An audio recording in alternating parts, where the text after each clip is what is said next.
Legend, welcome to the show, brother. Thank you for having me. It's an honor. It's an honor to have you here. We met several months ago at Scott Mann's play here in Franklin, and I've kind of kept in touch ever since. And we've been wanting to get you on to talk about the withdrawal, the money that's going to the Taliban.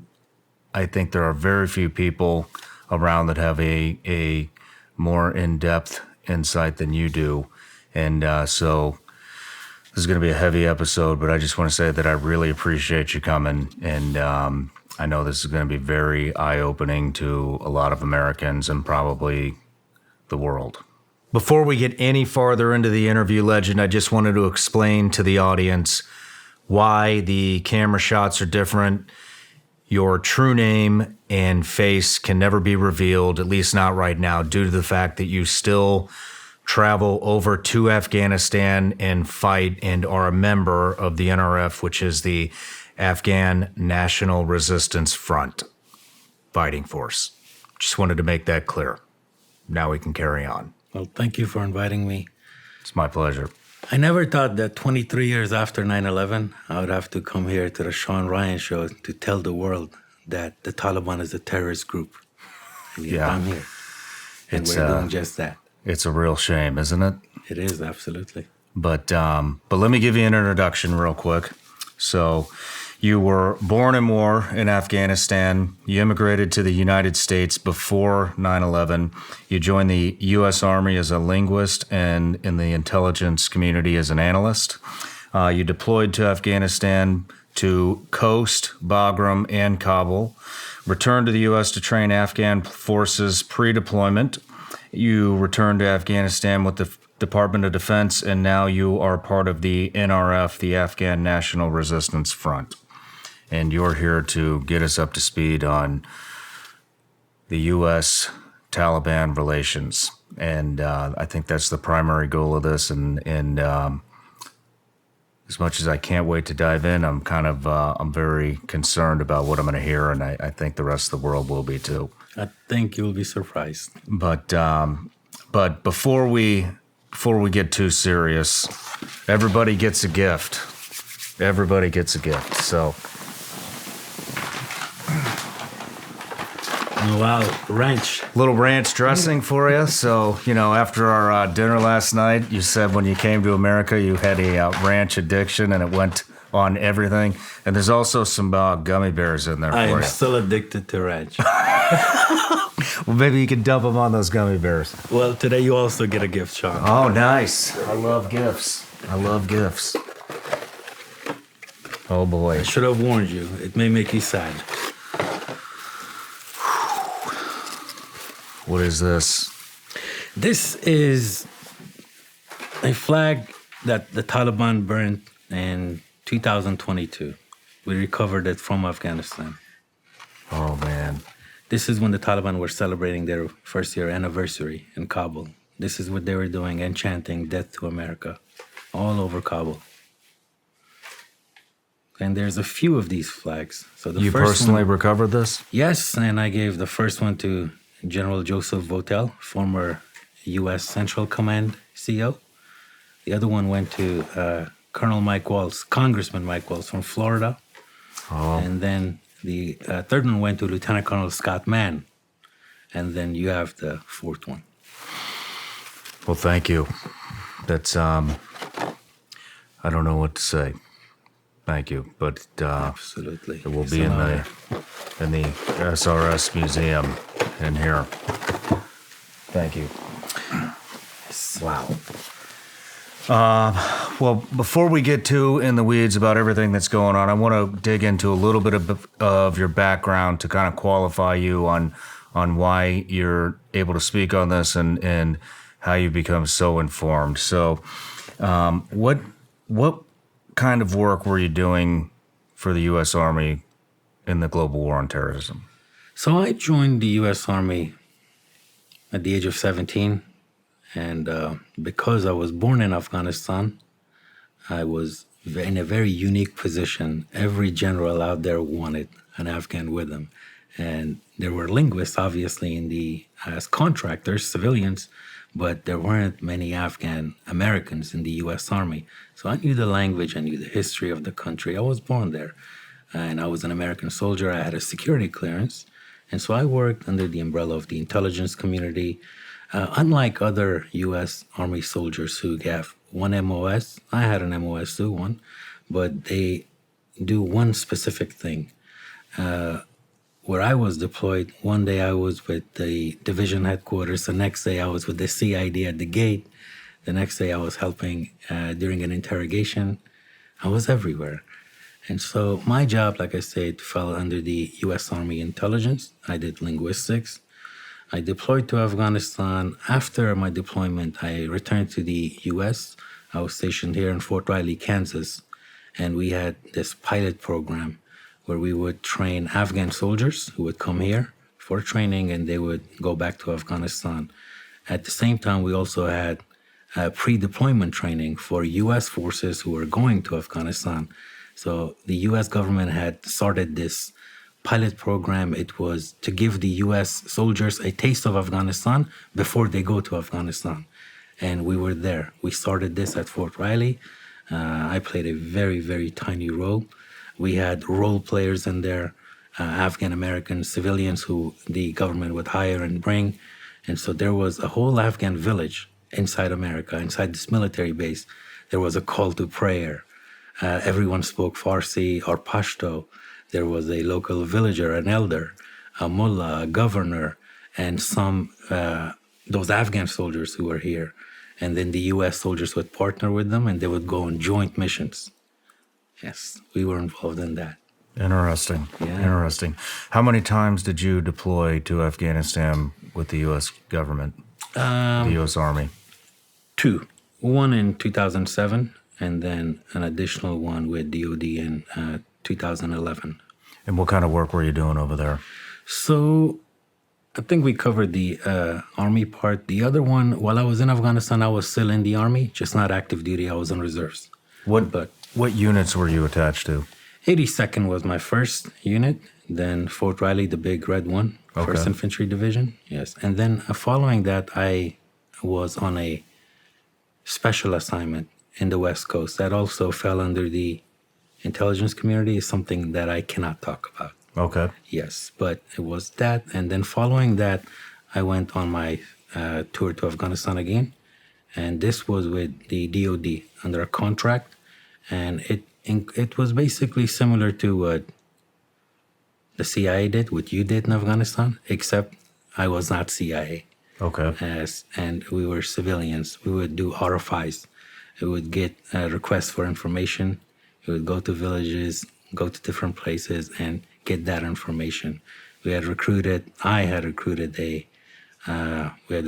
trained, and maintained this network inside Afghanistan, and we would collect information. We would gather information, not collect. It's all in the word. So CIA collects. We didn't collect. We gathered. And we would submit that. We would report to anyone that needed information, whether it be ISAF, NATO allies, U.S. Embassy, agency, anyone, US Army Intelligence, CID, anyone that needed information, they would send us RFIs and we would go out.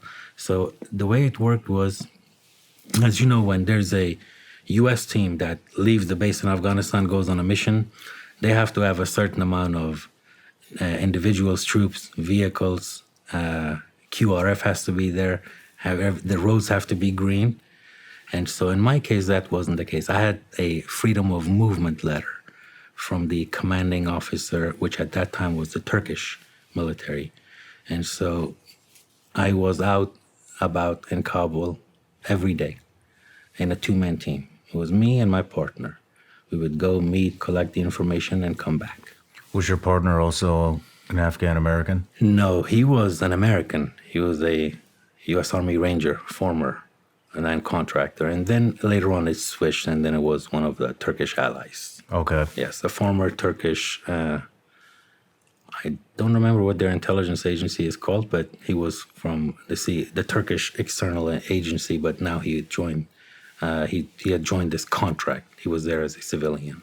So this was basically You don't have to answer this if you don't want, but this was with the Defense Intelligence Agency. No. We were on a contract working for the DOD. Okay. Yes. Okay. Not DIA. Okay. So, but you were essentially a spy. I wouldn't call it a spy. You're a spy. I would. But, well, let's move on. I just wanted to dig in a little bit into your background because I wanted to qualify you to speak on this and give the audience a reason that they should be listening to you. And so I want to move on to August 2021, the Afghan Tough Withdraw. days. Yeah. How were you involved in that? So in August 2021, I still had family in Afghanistan. And I reached out to anyone I could to try to save their lives, but I didn't get any help, not from the State Department. And so I was reaching them, other veterans were reaching them, individuals very high ranking that I knew, that I reached out to for help. They reached out on my behalf, but I didn't really get any help. So when the last soldiers were pulled out of Afghanistan, August 31, I still had family there, so I had no choice but to go there myself, and I did. And once I landed there, these other veterans that I had just involved in the evacuations that I had been in touch with, they heard that I was there, and so they started reaching out to me.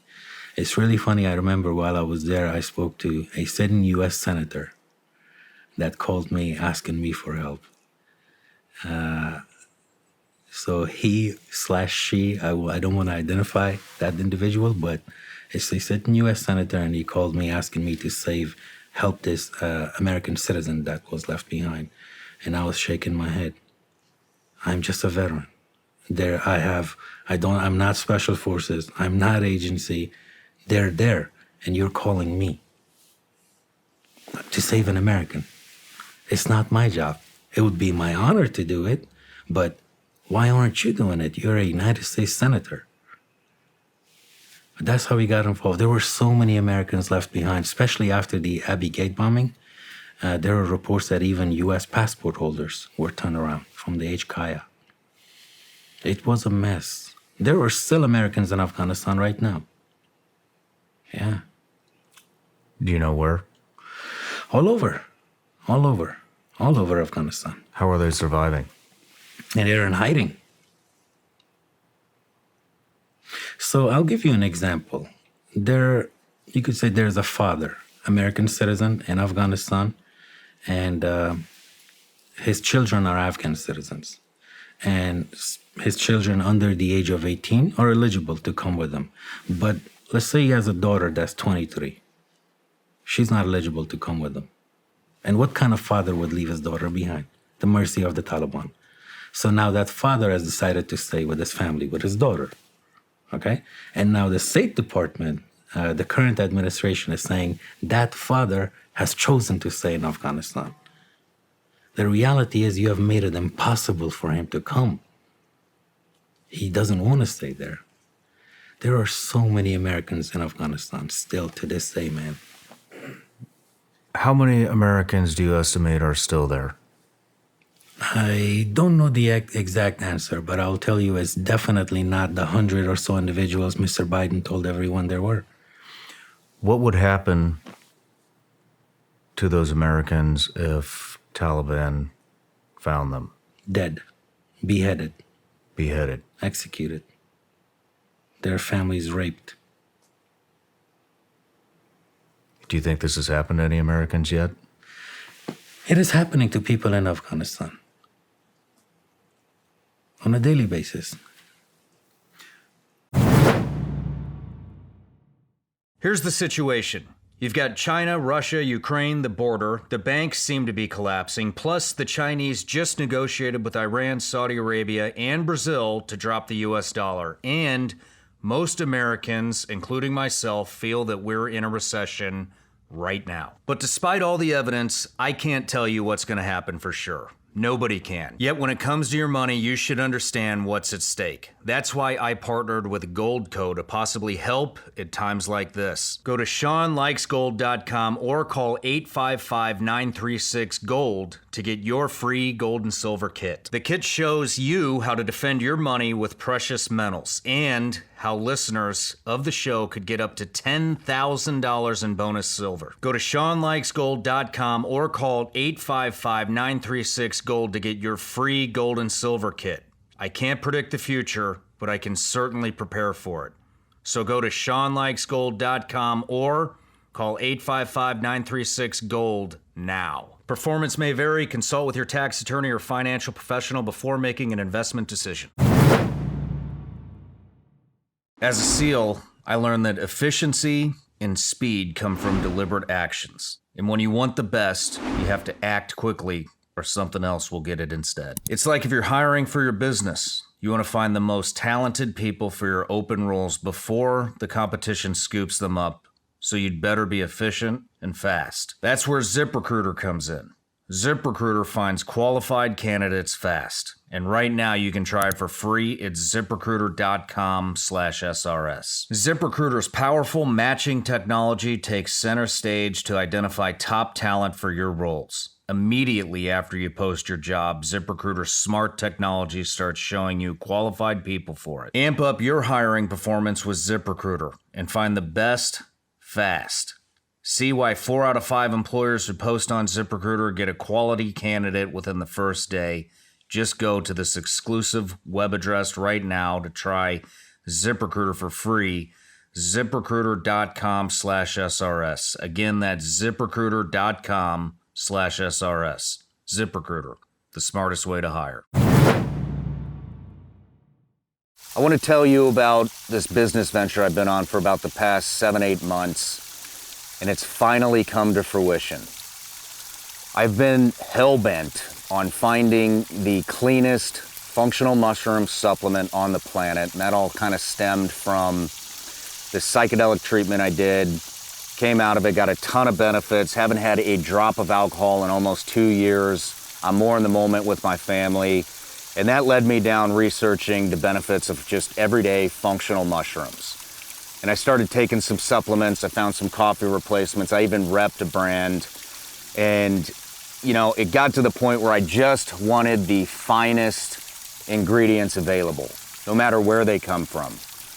And it got to this point where I was just going to start my own brand. And so we started going to trade shows and looking for the finest ingredients, and in doing that, I ran into this guy, maybe you've heard of him, his name's Laird Hamilton, and his wife, Gabby Reese, and they have an entire line of supplements with all the finest ingredients. And we got to talking, turns out they have the perfect functional mushroom supplement. It's actually called Performance Mushrooms. And this has everything. It's USDA organic. It's got chaga, cordyceps, lion's mane, maitake. This stuff is amazing for energy balance, for cognition. Look, just being honest, see a lot of people taking care of their bodies. I do not see a lot of people taking care of their brain. This is the product, guys. And so we got to talking, and our values seemed very aligned. We're both into the functional mushrooms, and after a lot of back and forth, I am now a shareholder in the company. I have a small amount of ownership, and I'm just really proud to be repping and be a part of the company that's making the best functional mushroom supplement on the planet. You can get this stuff at lairdsuperfoods.com. You can use the promo code SRS. That'll get you 20% off these performance mushrooms or anything in the store. They got a ton of good stuff. Once again, that's lairdsuperfoods.com. Use the promo code SRS.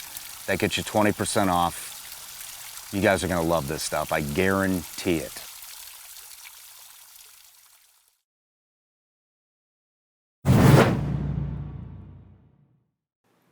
At what point during the withdrawal did you see the switch start to happen, where the U.S.,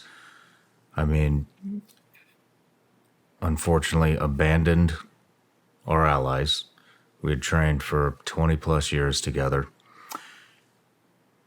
At what point did you see the U.S. start to switch sides and back the Taliban versus our allied forces? So there's a few things there. First, you have to be careful. When you say U.S., who do you mean? That's one. When U.S. backed the Taliban. Mm-hmm. It's not you. You are U.S. I'm an American. I am U.S. I did not do this. You did not do this. There are certain individuals that did this. It's not America. That's how the world sees it. We shouldn't. We know better. We're right here. Two, it didn't just happen all of a sudden in August 2021.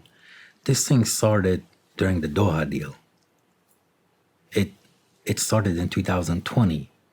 In fact, even in July of 2021,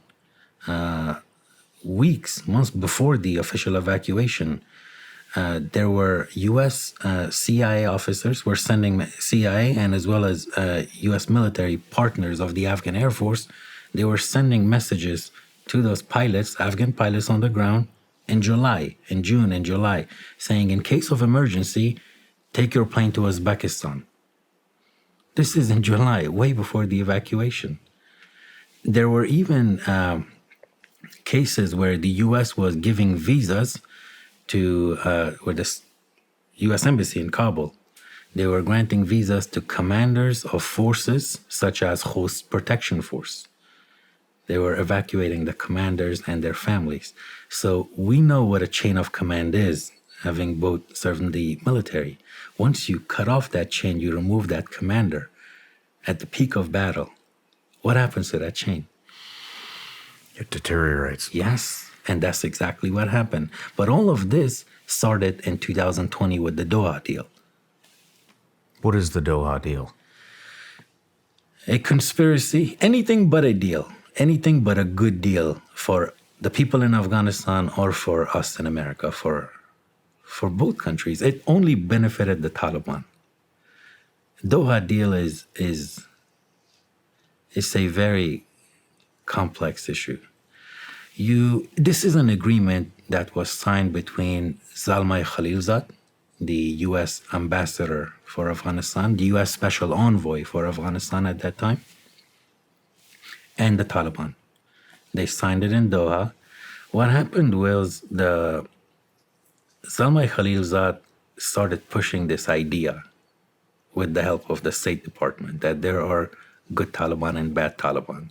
President Trump at this point was the president while the Doha deal was signed. He wanted an end to war. He wanted U.S. service members to come home. He didn't want the U.S. soldiers to die, and he wanted this war to end. This is something I wanted. You wanted. Everyone in Afghanistan, they were tired of war. They wanted peace, but not this type of peace that they eventually got. This is not peace.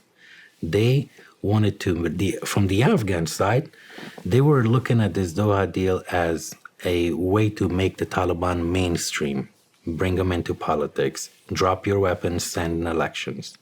What they got instead was the opposite. And so President Trump wanted an end to war.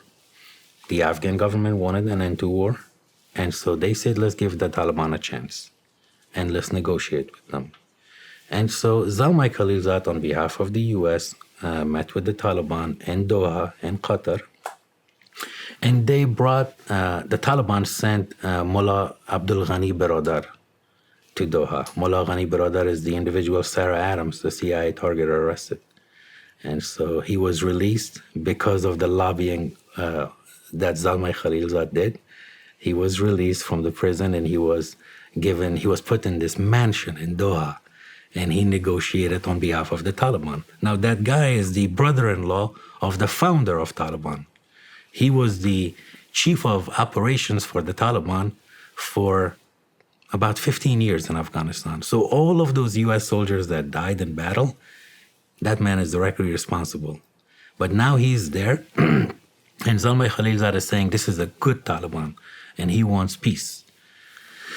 And so this is his son that we're negotiating with. It's not a son, it's his brother-in-law. It's his brother-in-law. The founder of the Taliban is dead. He died many, many years ago in Pakistan. This man is his brother-in-law and the co-founder of the Taliban. And that's who we're negotiating with. That's who we're negotiating with in 2020. Not we, Zalmay Khalilzad is negotiating with him. And so if you have to know about Zalmay Khalilzad's history, his history. He's an Afghan American. He's an employee at the State Department, or was at that time. He was the special envoy for Afghanistan. But Zalmay Khalilzad's relationship with the Taliban goes back many, many years back.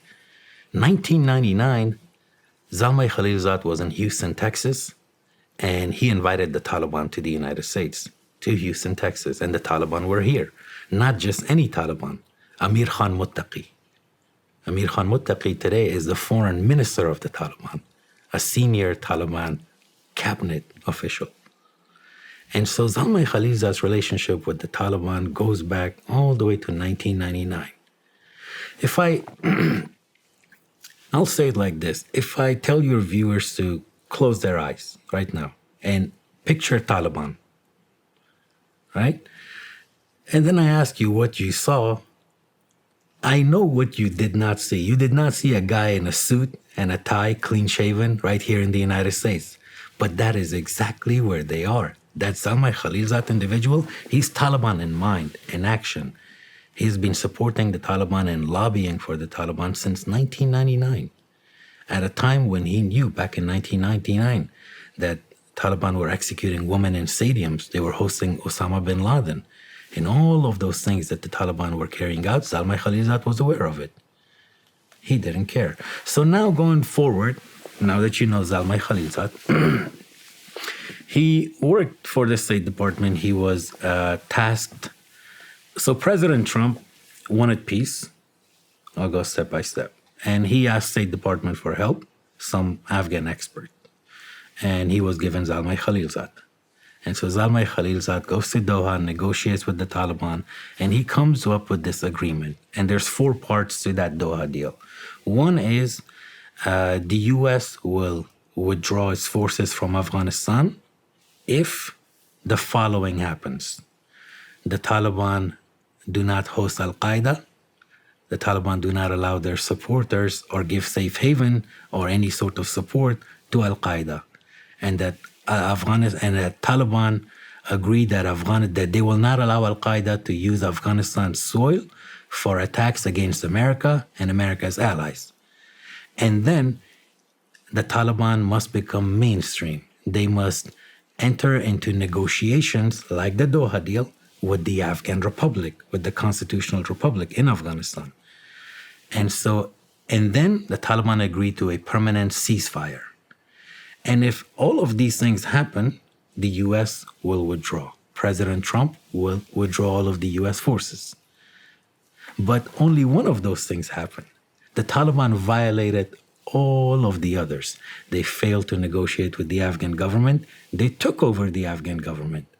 They say they will not host Al-Qaeda. Al-Qaeda is all over Afghanistan right now. From what I understand, Al-Qaeda and Taliban are now one and the same. Is that true? Absolutely. Al-Qaeda has just opened 8 new bases in Afghanistan. We can talk about Al-Qaeda if that's...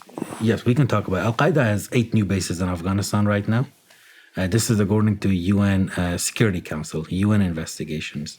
Al-Qaeda has 16,000 fighters in Afghanistan. And bin Laden's sons are in Kandahar and Helmand, protected by the Taliban. The Taliban are basically, they violated this agreement days after they signed it. I'll give you another example of the Doha deal and what the Taliban were doing back then. You know Mark Randall, U.S. Navy veteran who disappeared in Afghanistan? Mark Randall, so he's a U.S. Navy veteran.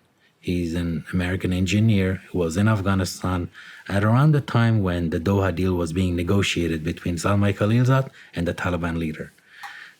Mark Randall goes missing in Afghanistan, and people know Taliban and Haqqani are the ones doing all that kidnapping. They're taking American hostages. So people started asking Zalmay Khalilzad and the Taliban in Doha, well, what do you mean when you say you want peace and you want an end and you're kidnapping Americans? They said, oh, no, we have not kidnapped this American. Zalmay Khalilzad said, anyone who says the Taliban did this, kidnapped Mark Randall, is an enemy of peace. They are saying this in order to break down this negotiation, these talks. And so people in Afghanistan and elsewhere, they kind of took a back step. They said, oh, no, I don't want to be labeled as an enemy of peace, so I'll just stay quiet. And then the Doha deal was signed, evacuations happened, we left. A few months ago in 2023, Mark Randall is released by the Taliban who did not hold him. But the Biden administration, so the Taliban did not release him just without getting anything in return. They asked for a specific individual who was in U.S. in jail, a Taliban commander. And the Biden administration released him. That Taliban commander is Haji Bashir Nurzai, Pablo Escobar of Afghanistan, drug kingpin. Mr. Biden released him in 2023.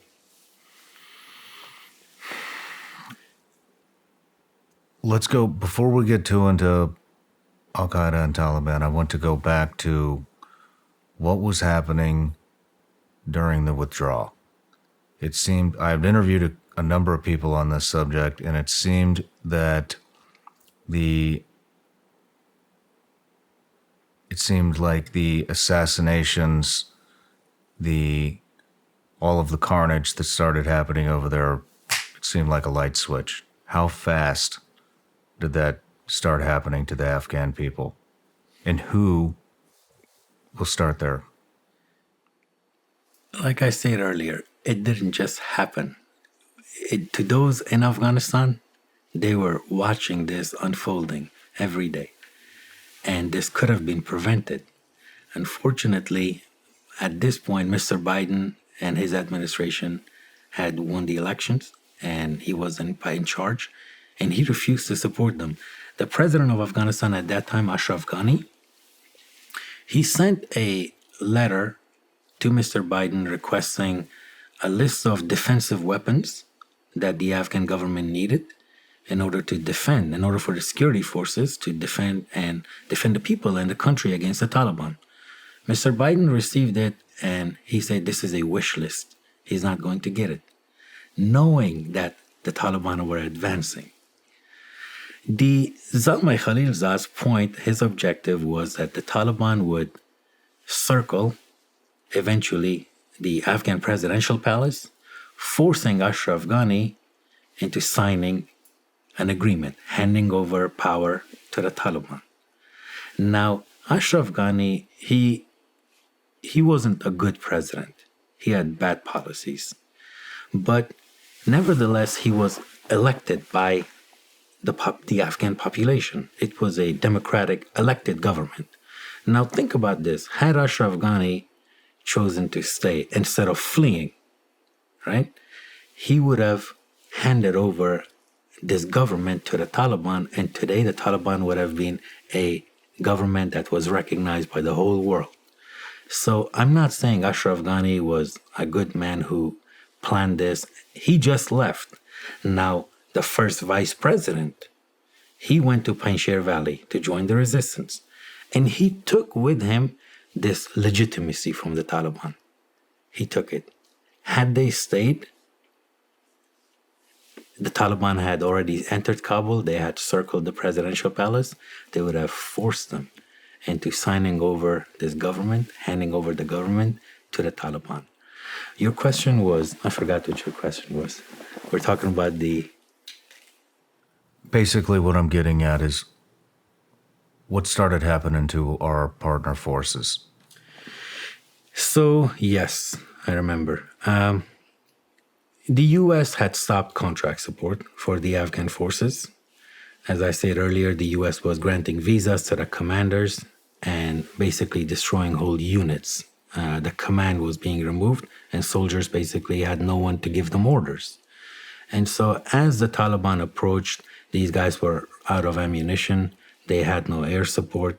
They had no medevac. They're injured or dying. There was no one to treat them. And the Taliban were advancing. And the Taliban did not come alone. They brought a lot of other terror networks with them. And so they kept pushing the Afghan forces. Some were overrun. Some, you can see videos of how they asked the Afghans to surrender.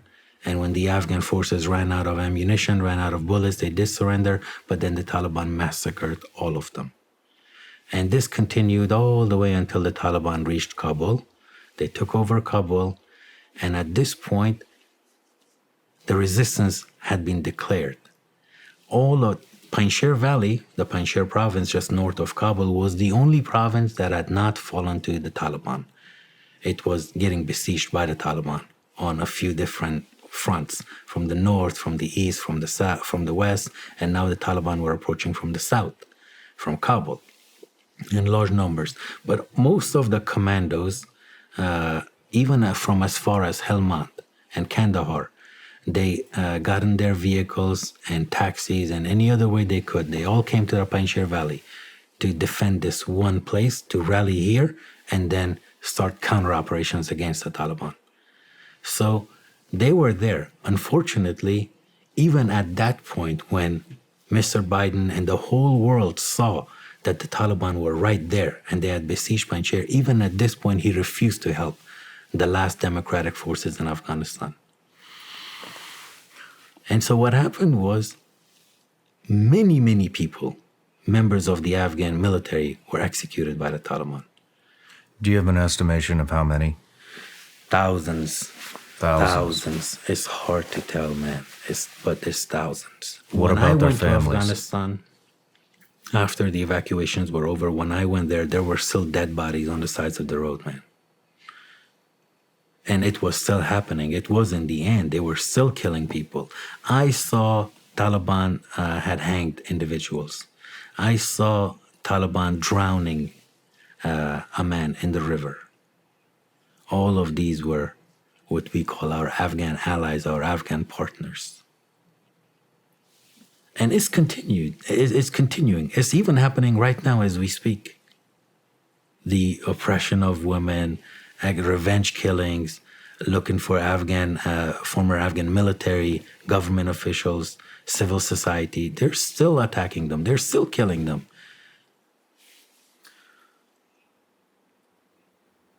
Do you think they'll stop? Absolutely not. What is their goal? The Taliban's goal. Are you familiar with what Al-Qaeda's goal is? ISIS's goal is? What is it? You are an unbeliever, according to them. Where you are, this is a camp of the unbelievers. They want to purify this. You are the end goal. I am the end goal. This is the end goal. And Al-Qaeda's goal, Taliban's goal, they're the same. It never stops. No. So, sometimes you hear people say, not people, again, State Department. These individuals who are inside the State Department in their cubicles, and they never leave.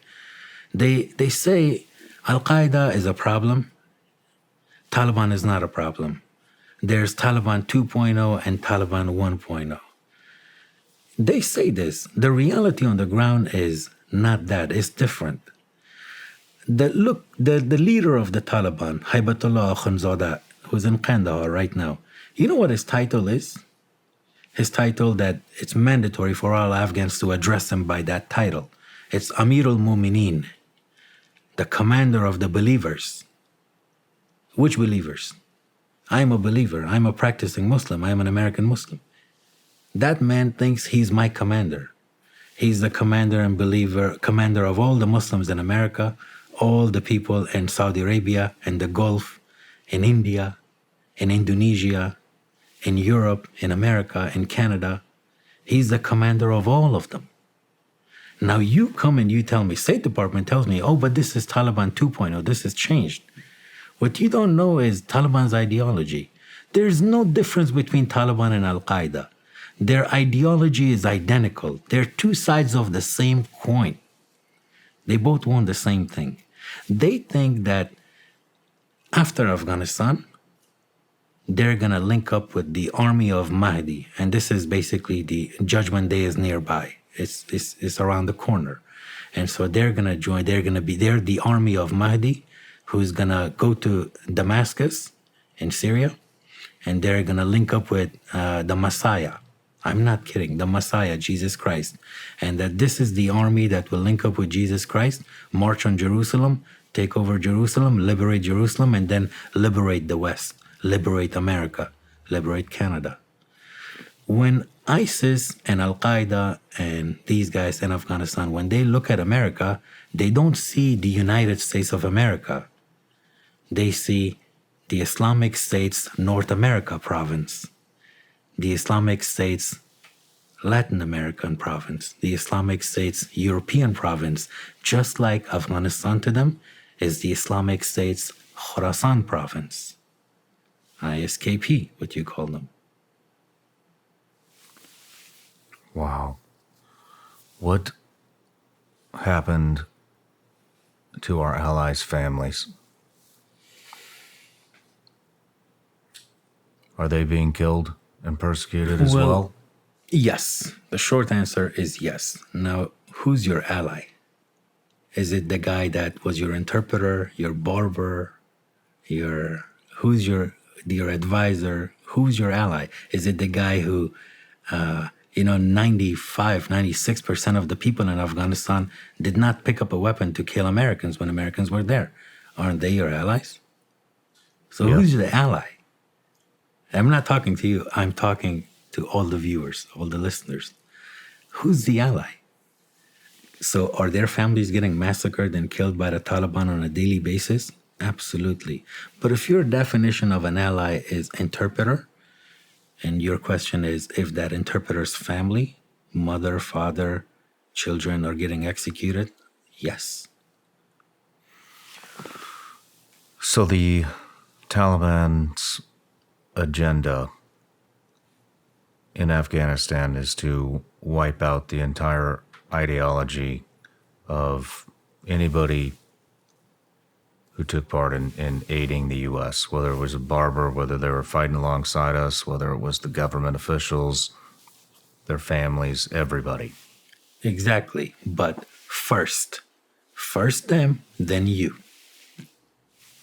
We'll get into us here in a minute.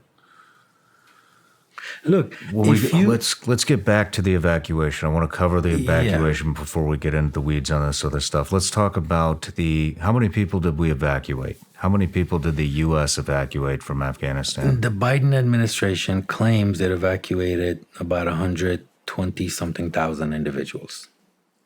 120-something Taliban individuals? 1,000 individuals. 120,000. Were any of those people vetted? You through a background check. You're a professional. You worked in the CIA. You tell me, is it possible to vet people, that many people, in 2 weeks while you're surrounded by Taliban, Afghani, ISIS, there's a suicide bombing, and all that chaos? You saw the stuff on TV. You tell me, is it possible to vet all of those individuals? No. Okay. Now, Mr. Biden can claim whatever he wants, and this is a free country. You can believe him or you can just say, no, give me the evidence. What I can tell you is this.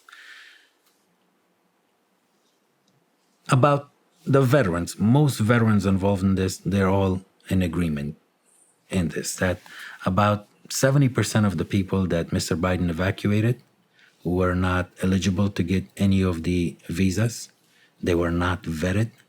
They don't know who they brought out. They're figuring it out right now. They're learning who they brought out now while they're already here. Now, I'm not saying there's anything wrong with those individuals that we brought. If you said what I'm saying right now, they would call you racist, Islamophobe. They can't say the same thing to me. So there is a process. America is a very generous country. It gave me a home. It took me in. And this is going to continue. America has always been a generous country. It will continue to accept refugees legally, vetted correctly. But that is not what is happening right now. That is not what happened. unvetted individuals. They were not the so-called allies, quote unquote. They don't know who they were. They were just people. And so this category of individuals that they brought, the whole of Afghanistan falls under that category. It's all your ally.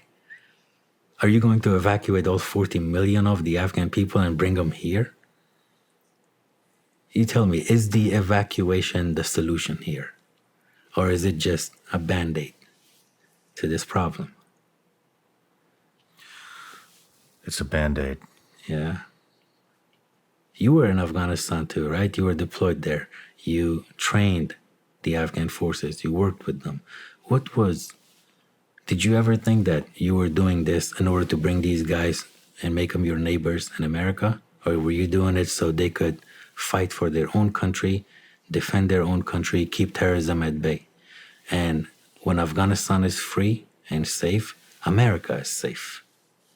It's linked. Look at what happened on 9/11. Terrorism was in Afghanistan, America was attacked.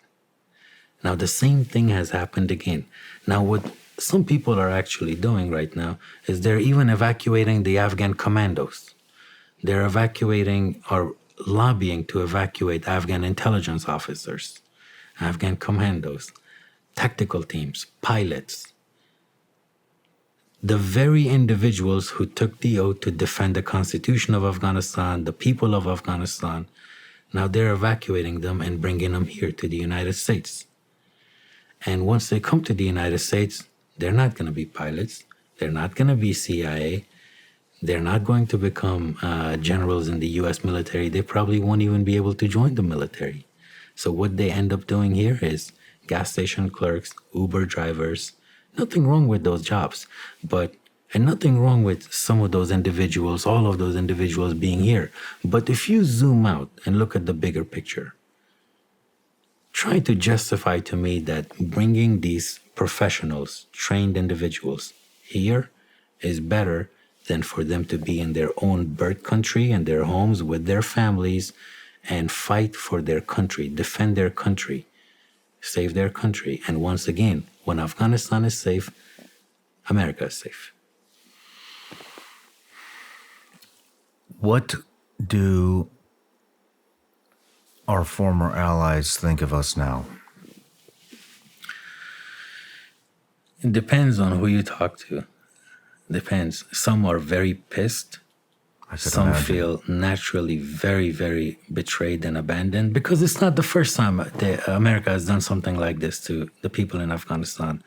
America abandoned the people in Afghanistan after the Cold War.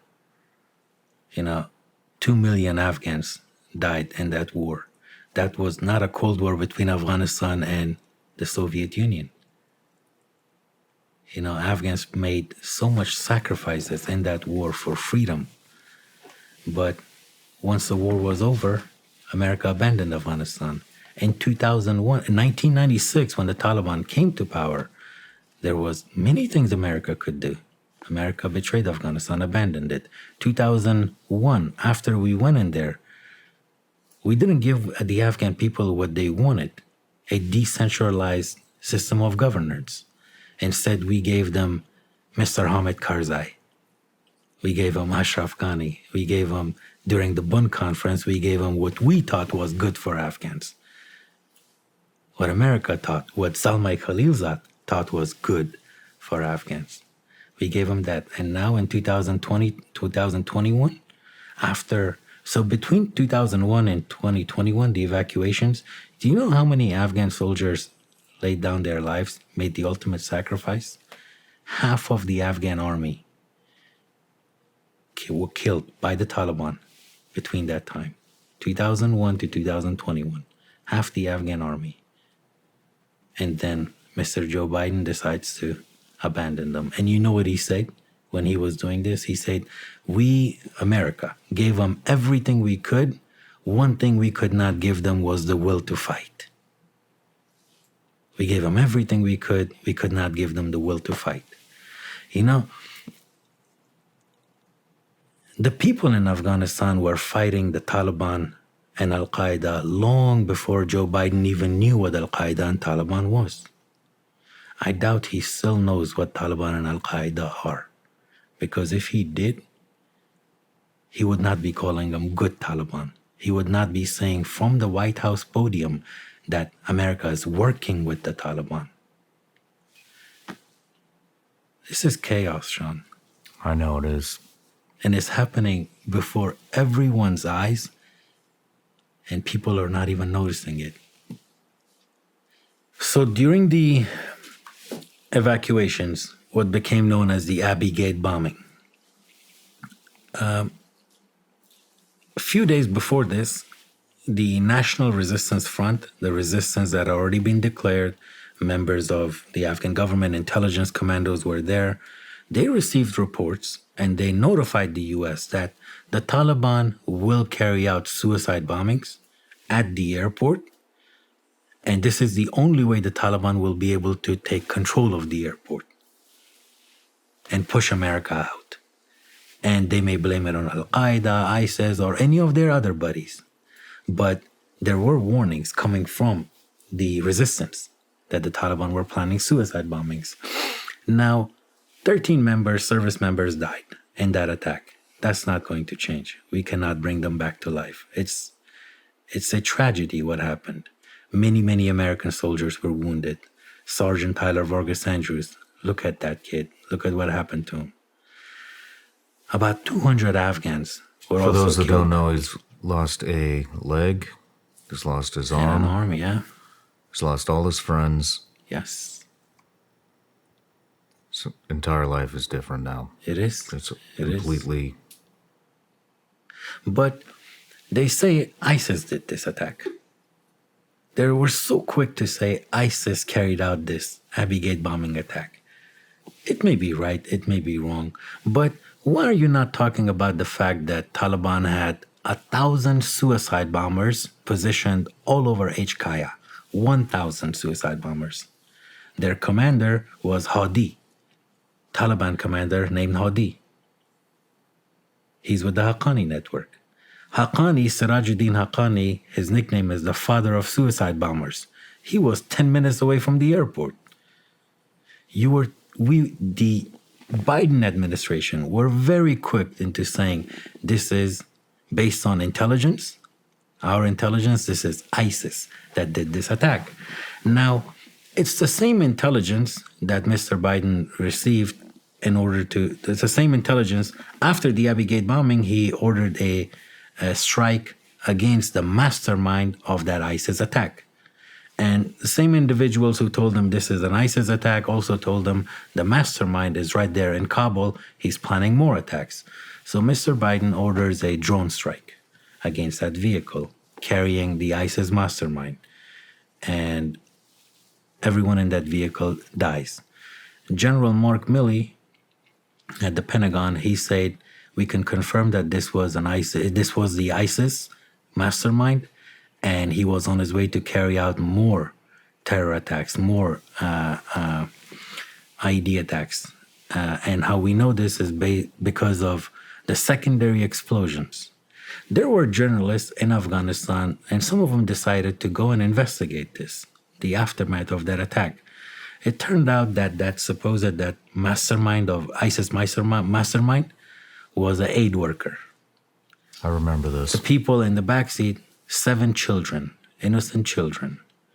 What they called the secondary explosions were water bottles, water splashing everywhere. So that was the intelligence. That's how wrong the intelligence was at that time. And yet they were so quick into saying this is an ISIS terrorist attack. Did we even have any intelligence in that country at that time? Or had everybody moved into the airport? Mr. Biden and his State Department were relying on the Taliban for intelligence. So the U.S. Hold on. So the U.S.'s intelligence in Afghanistan at that time was coming from the Taliban, a terrorist organization. I don't say this. The State Department says this. Mr. Thomas West, the current U.S. Special Envoy to Afghanistan, says this, that he, at the airport, was working with the Taliban, relying on the Taliban. The U.S., we were losing the intelligence collection capability in Afghanistan as this thing was happening. And today, 2.5 years after all of this, America has lost 98% of its collection capability in Afghanistan. 98%. Absolutely. So we have virtually zero intelligence on the ground in Afghanistan, which is essentially a breeding ground for how many terrorist organizations? 27 terrorist organizations and growing every day. Where do you get your intelligence from? So the National Resistance Front, the last democratic forces in Afghanistan, led by His Excellency Commander Ahmad Massoud, it's a resistance. It has a battlefield wing, headquarters. It has an intelligence wing, a political wing. The best intelligence, the most reliable, accurate intelligence comes from the National Resistance Front. No one has anything close to it. There is no one else. It's only the resistance versus 27 different terrorist organizations. How are you involved in the resistance? I am a member of the NRF. I lead the organization Vets for NRF, which is a U.S. veteran organization that gives voice and supports the last democratic forces in Afghanistan, led by Commander Massoud. We're all in support of him. We support them, the NRF, in the continuation of the war against terrorism. We believe, as veteran, I believe this war has not ended. And the resistance on the ground, they don't think this war has ended.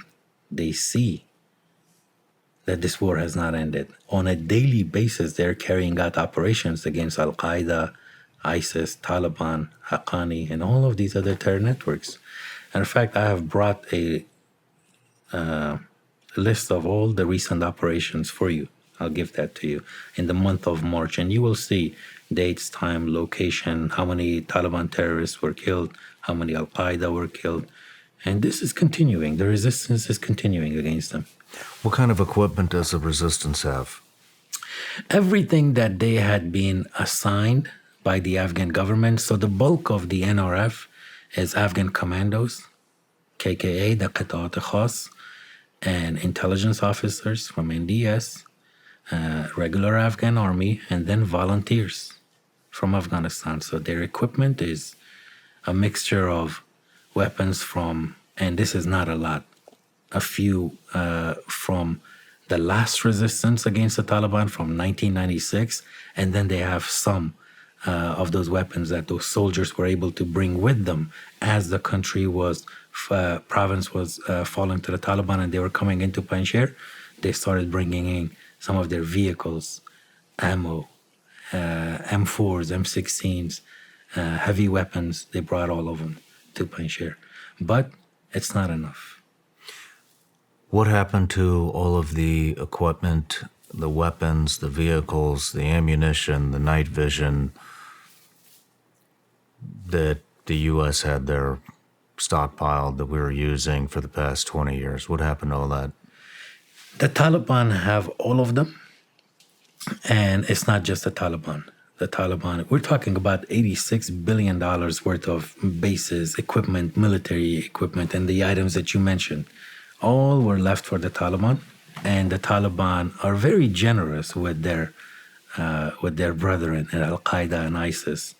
And so ISIS has those weapons, Al-Qaeda has them, Hamas has them, Haqqani has them, Pakistani Taliban, Tehreek-e-Taliban, they have them, Lashkar-e-Taiba, Kashmiri jihadists in Afghanistan have them, Ansarullah of Tajikistan is in Afghanistan, they have weapons.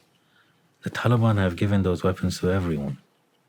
Those weapons that America left behind, they're even found in places like Yemen. They're found in North Africa.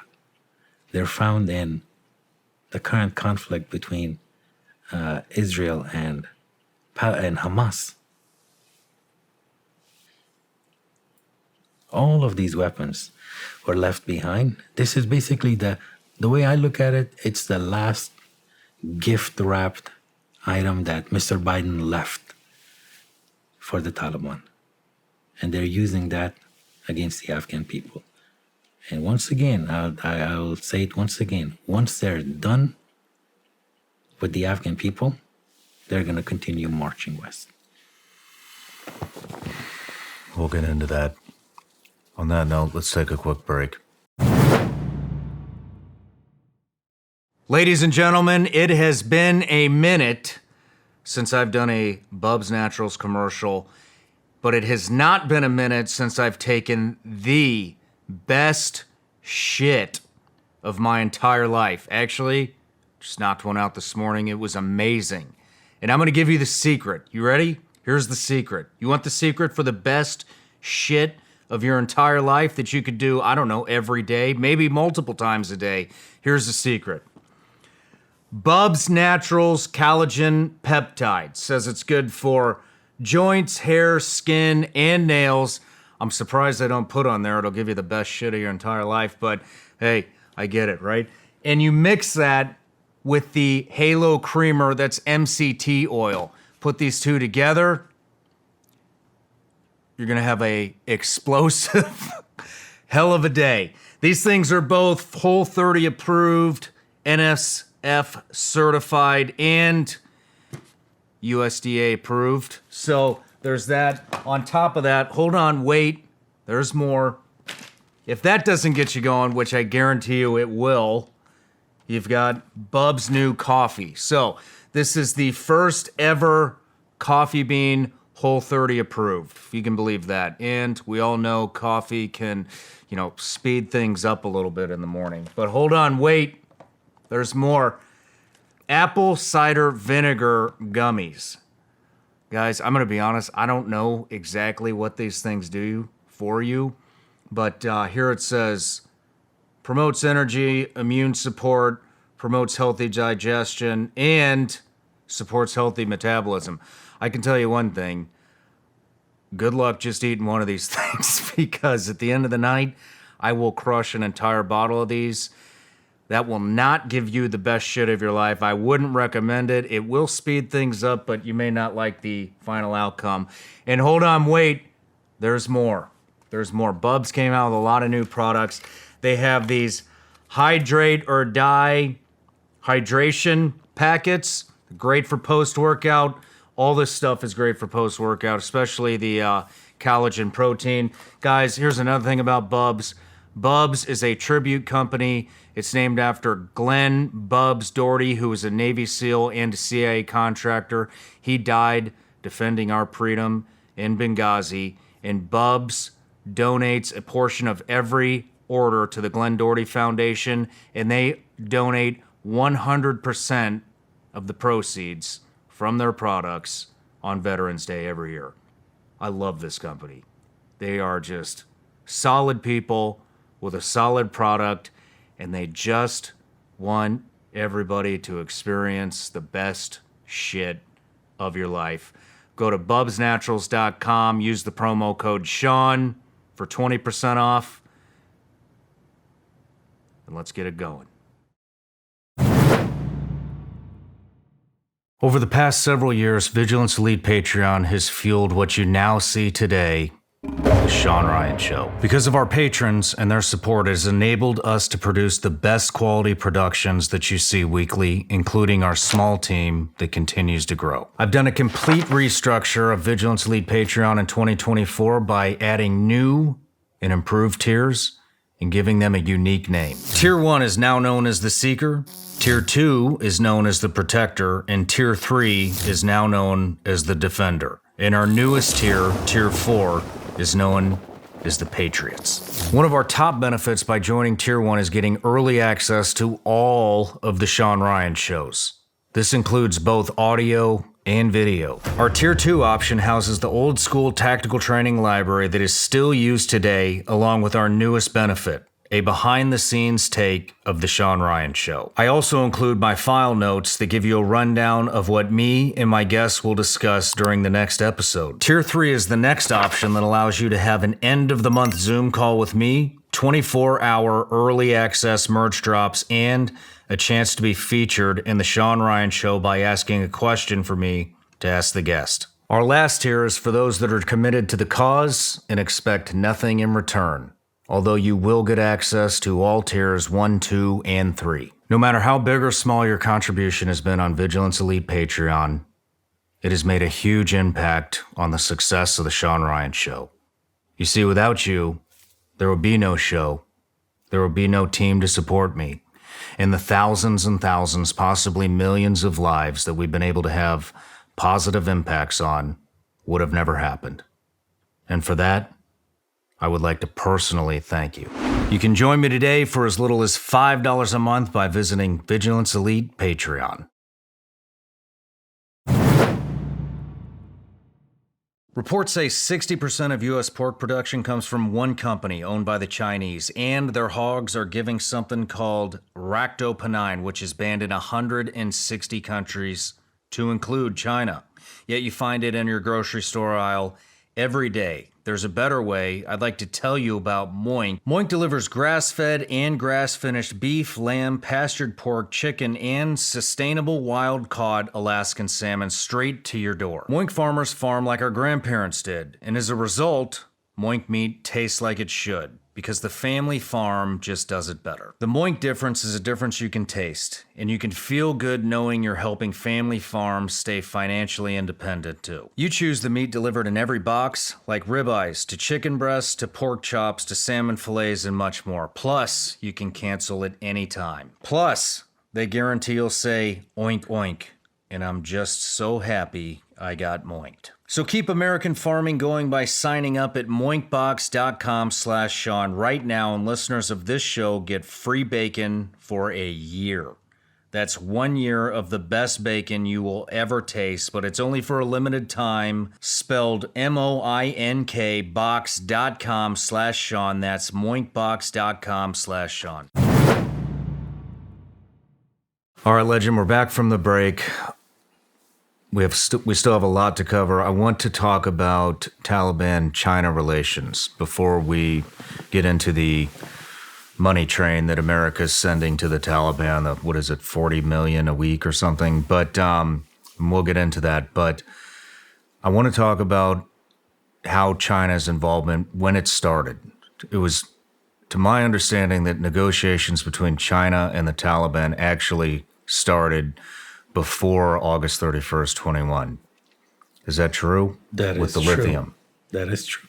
When did that start? So the relationship between China and Taliban started when we were there, the peak of fighting. China started supporting the Taliban, giving weapons and funding to the Taliban in order to put pressure on America to get out. What year did that start? How long before the withdrawal?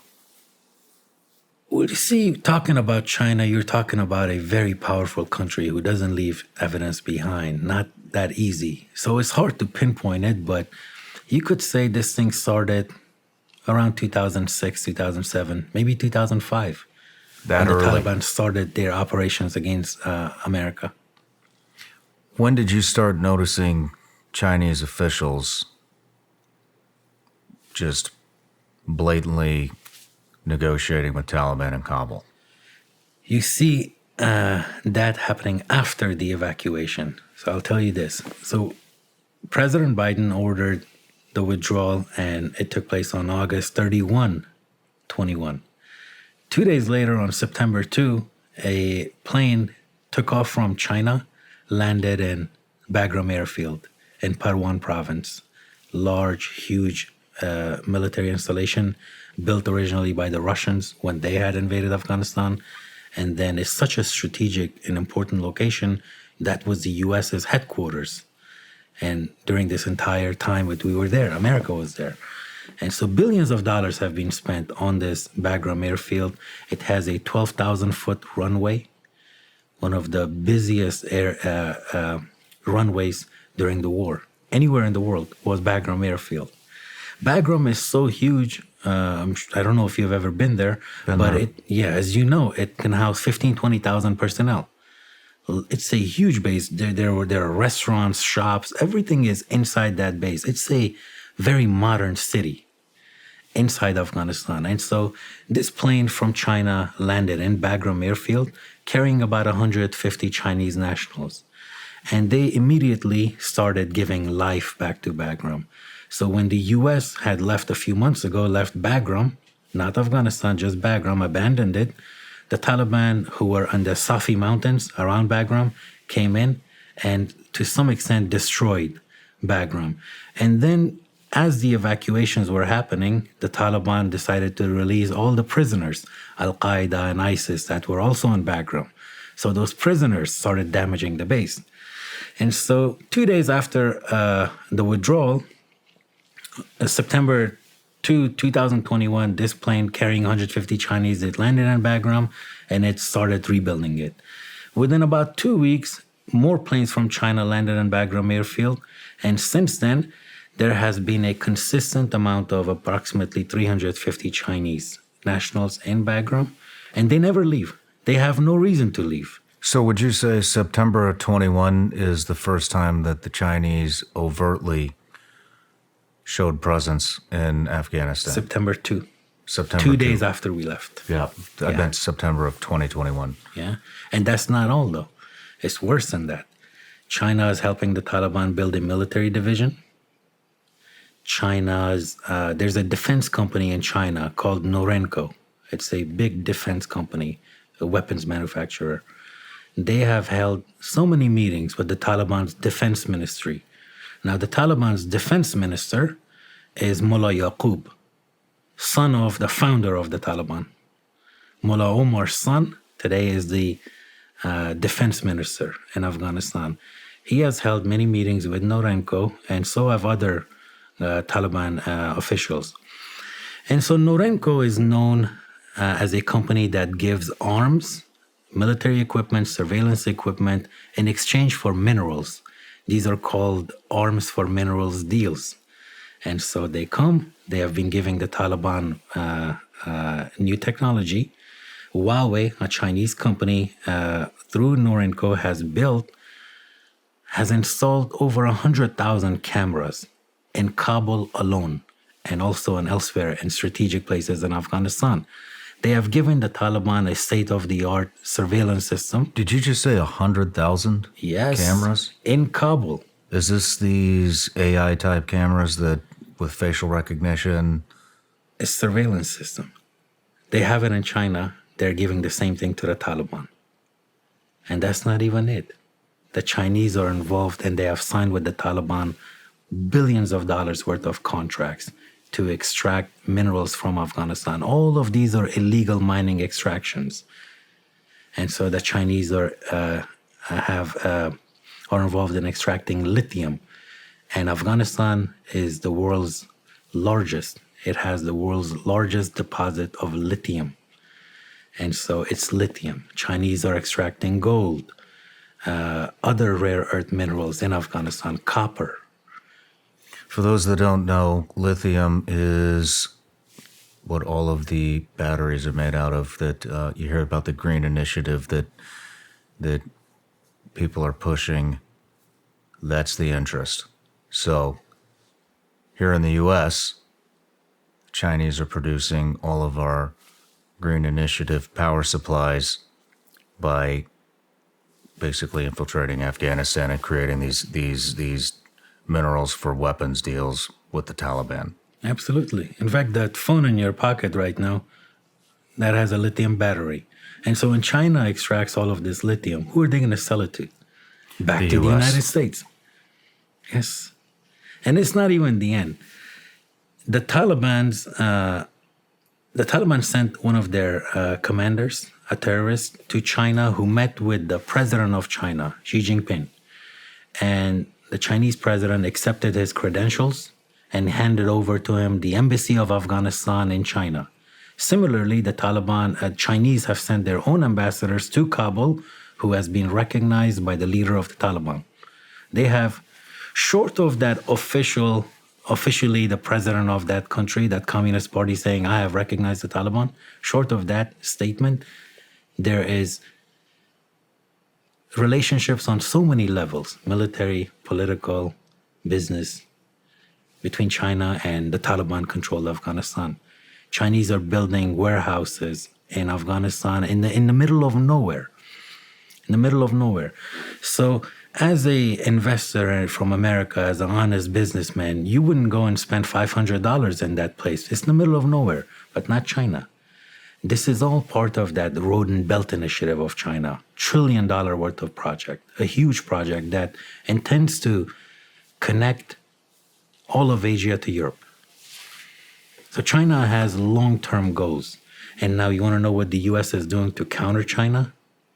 Nothing. Nothing. Yes, State Department said they're doing nothing. Is China helping the Taliban build infrastructure within the major cities and provinces as well? I know they're doing a lot of that in Africa. Or is it solely weapons for minerals? So they are building infrastructures, like I said. Now, again, it's really hard to tell without, like I said, Road systems. Yes. Buildings. Absolutely. I'm not just talking about the mining camps. Absolutely. Everything that is required to connect all of Central Asia to Europe, all of it. Everything that is required, warehouses, roads, China is investing. They're building it for the Taliban, to help the Taliban. Because this not only helps the Taliban, you can say this. China doesn't really care about the Taliban. China has bigger plans than Taliban. Taliban is a useful idiot to China. Mm-hmm. They're using him. But it is happening right now. Like I said, what worries me the most is that China's intention is not just Afghanistan. It's bigger than that, way bigger than that. It's America. And America has done nothing in Afghanistan to counter even that part of this, the Chinese part of it. Yeah. Very troubling. Let's talk about, it's smart on their part. Yes. Very smart. Let's talk about how the U.S. is funding Taliban. Oh, that's a hard statement to say, right? Yes. It is. So briefly, I'll tell you this.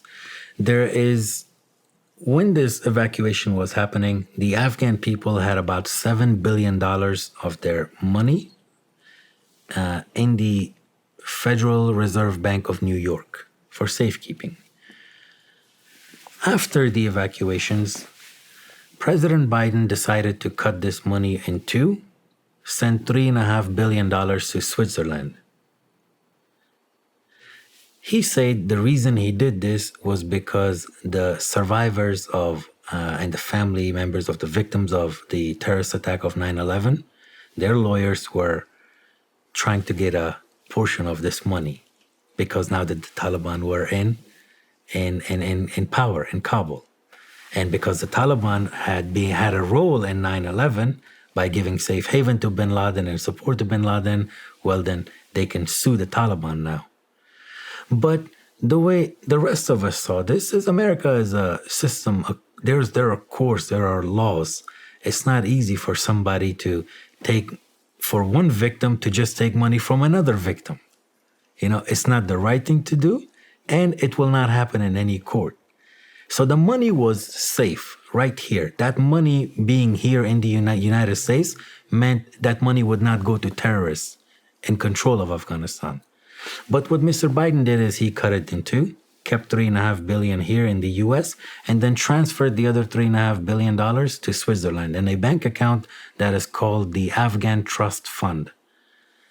Now he assigned one individual from the State Department on the board, one individual from the Switzerland government is on the board, and then there are two Afghans. One of those Afghans is an Afghan American. His name is Shawn Rabi. Now, Shawn Rabi, his job, the whole point of this trust fund is to make sure that this money benefits the Afghan people, not the Taliban. Now, Shawn Rabi is a board member of the Afghan Trust Fund. At the same time, he's a board member currently serving. He's a member of the Taliban Supreme Council at the central bank, at the Taliban-controlled central bank. The other individual, Anwar Ahadi, he's a very weird man. He believes in one-party rule in Afghanistan, where he thinks only one tribe in Afghanistan has the authority to rule in Afghanistan. He's what, some ways you could say he's very racist. But this other individual, Anwar Ahadi, he used to work for the Taliban during the first Taliban reign. Now he's in charge of the $3.5 billion.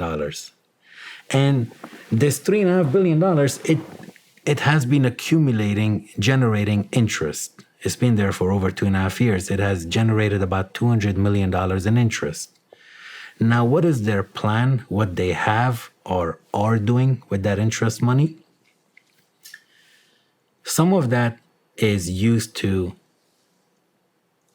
I'll back up a little bit. Afghanistan's money is not printed in Afghanistan. It's printed in Poland and in France.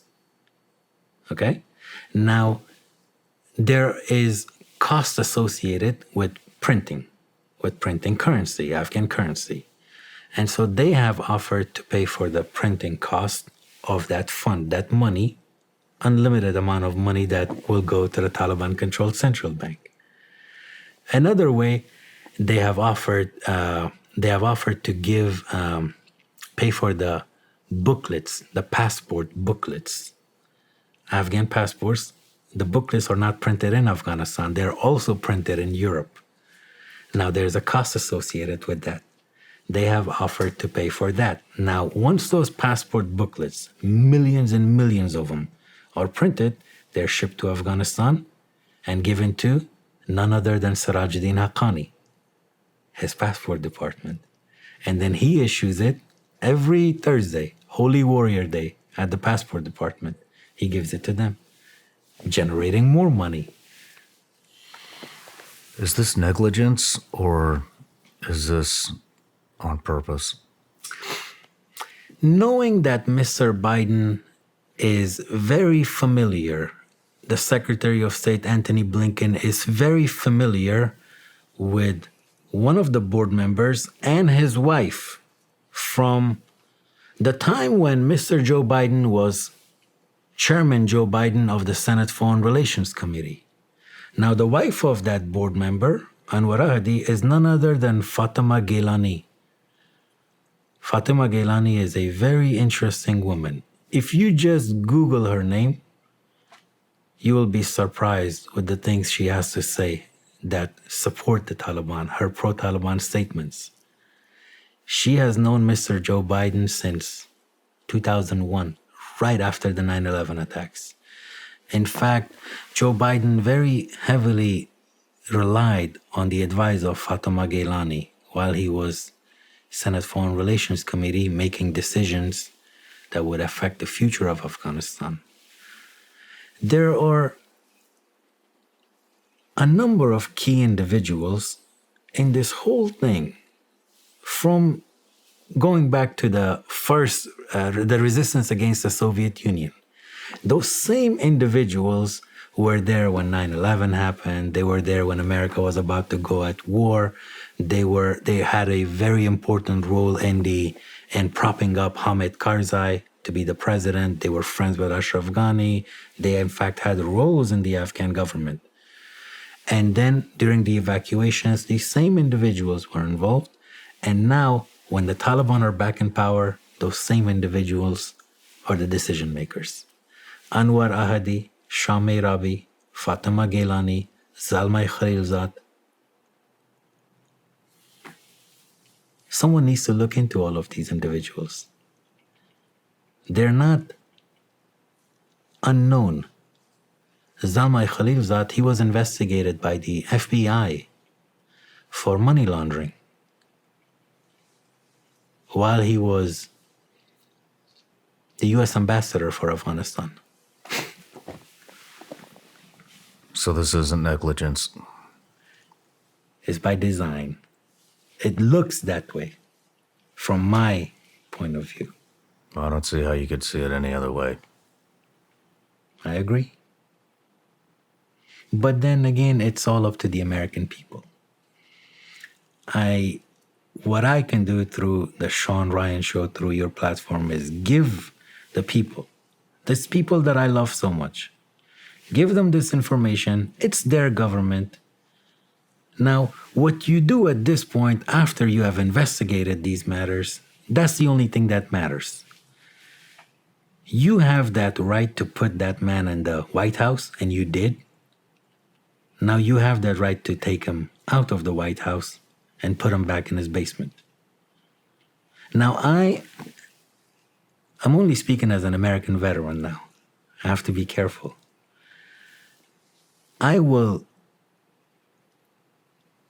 It will be against every value that I have as an Afghan, as an American veteran, values that I was taught in the Army. I will not call myself a man if I vote for this man, for Joe Biden.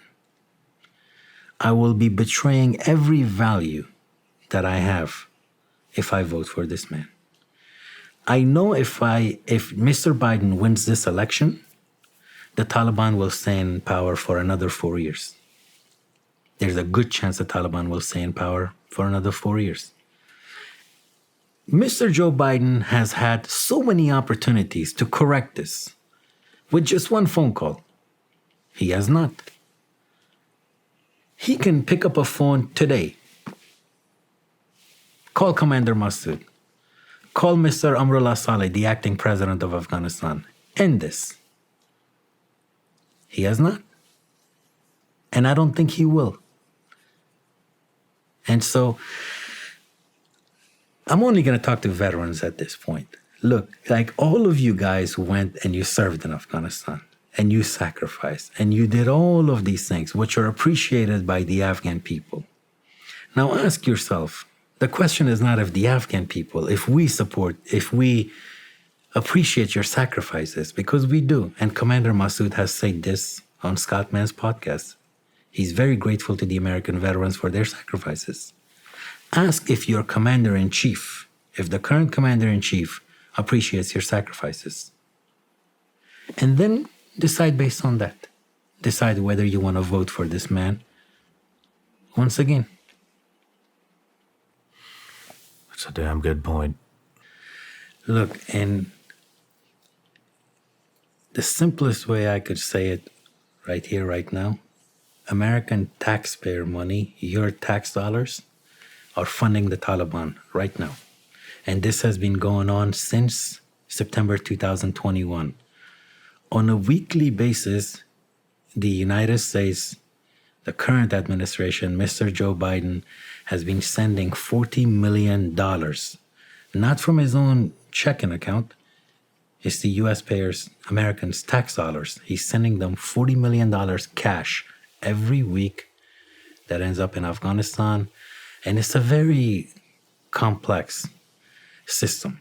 The money goes to the Afghanistan International Bank that lacks any authority to convert this dollar to Afghani, to auction it, right? And so this money, AIB gives it to the Taliban-controlled Central Bank of Afghanistan. When I say Central Bank, think Federal Reserves. So the money goes there. Now, who is in charge of Afghanistan's central bank right now? Nur Ahmad Agha, sanctioned terrorist, sanctioned by the United States for financing IED attacks against our soldiers that killed American soldiers. He runs the central bank. He gets $40 million every week. Now, once the money reaches the central bank, they hold what is called a bidding and auctioning session, where they invite individuals that are involved with the Hawala system, licensed money dealers. They invite them, and they're bidding. Everyone bids on who wants to buy this dollar and for how much. Now, the ones they invite are all individuals affiliated with the senior leadership of the Taliban or with the Haqqani network. They invite these individuals, and since 2021, consistently the winner every week is individuals linked to the Haqqani network. They get the money, they auction it, they convert it to Afghani, and Haqqani gets a portion. And then this money, the remaining, is given to what is called NGOs, local implementing partners in Afghanistan. Now, these NGOs that are in Afghanistan, about 900 or so, all of them came into existence after America left. These are all NGOs that their licenses were issued to them by the Taliban. So if basically what I'm saying is this, if you go to Afghanistan today to help our Afghan allies, our friends, and you want to open up an NGO, the Taliban will not give you a license. You're Shawn Ryan. Are these NGOs also Chinese mining camps? I'm not sure. Could But it they be possible that the U.S. is not only funding Taliban, but also Chinese mining camps? I am not Is sure. that a possibility? Everything is possible in Afghanistan right It's now. an NGO. But these NGOs, they're all affiliates of the Taliban. Their licenses were given to them by the Taliban, and the Taliban will not give you a license, will not give me a license. They only give their own supporters licenses. So now this money reaches these NGOs, and from there, it's not even the end of story at that point. These NGOs, they either give a cut directly to the Taliban, or they distribute the aid in areas where there are Taliban fighters, suicide bombers, would-be suicide bombers, and suicide bombers who are already in hell. Their families get aid. And so U.S. taxpayer money right now is funding the Taliban. Now, your viewers may be shocked and they may say, oh, legend is lying. It can't be possible that I am with the resistance, so I may be biased. I'm trying to help the resistance. Don't take my word for it. Listen to John Sopko, the Special Inspector General for Afghanistan Reconstruction. He's neither Panjshiri. John Sopko is not a member of the Taliban. He's certainly not a member of the NRF. His office came into existence because Congress mandated his office. He reports directly to the United States Congress, not to the administration. John Sopko testified before the United States Congress and said, I cannot assure the American people that their tax dollars are not funding the Taliban. Listen to him. It is happening right now. And it's like I said, it's your tax dollars.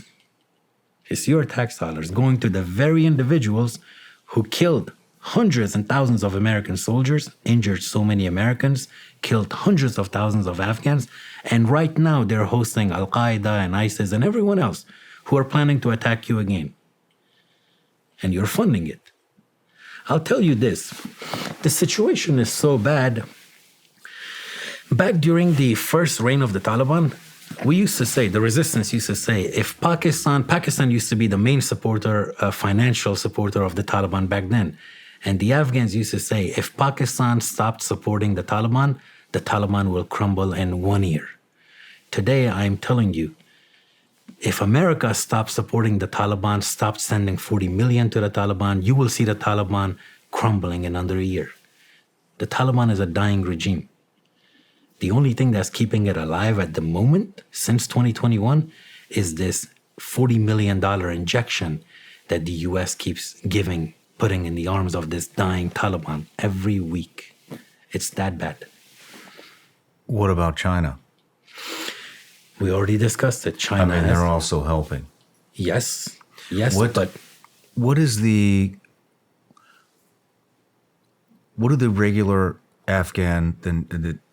do the regular Afghan people of the Chinese coming in, what do they think of that and helping the Taliban? And if they are building infrastructure that does improve the country, are they pro-Chinese? Well, you said a few things. First, they're not building anything for Afghans. They're building stuff for that Red Road and Belt Initiative and surveillance system, which helps the Taliban. China is not there helping your Afghan ally. They're helping the Taliban. Everything they're doing either helps China's Road and Belt Initiative or it helps the Taliban. Do they directly. realize that? The Afghan people? Of course they realize it. But you're talking about a poor, oppressed people who the moment they say something, in an hour, the Taliban will execute them. Mm-hmm.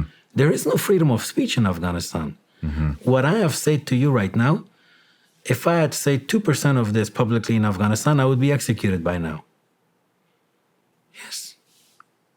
So the Afghans, they don't have a voice here. Now, we are their voice. You're their voice. You can be their voice. And this is something that can be stopped right now. This cash could be stopped right now. It just takes one phone call from the president, but it's not happening. Do you have anything more to say on Pakistan-Taliban relations? Oh, yes, a lot. Let's go into that. I'll tell you this, Shawn. What the veterans don't realize, veterans actually do realize this. It's the American people that don't realize it. The amount of pain Pakistan has inflicted upon America has never happened before.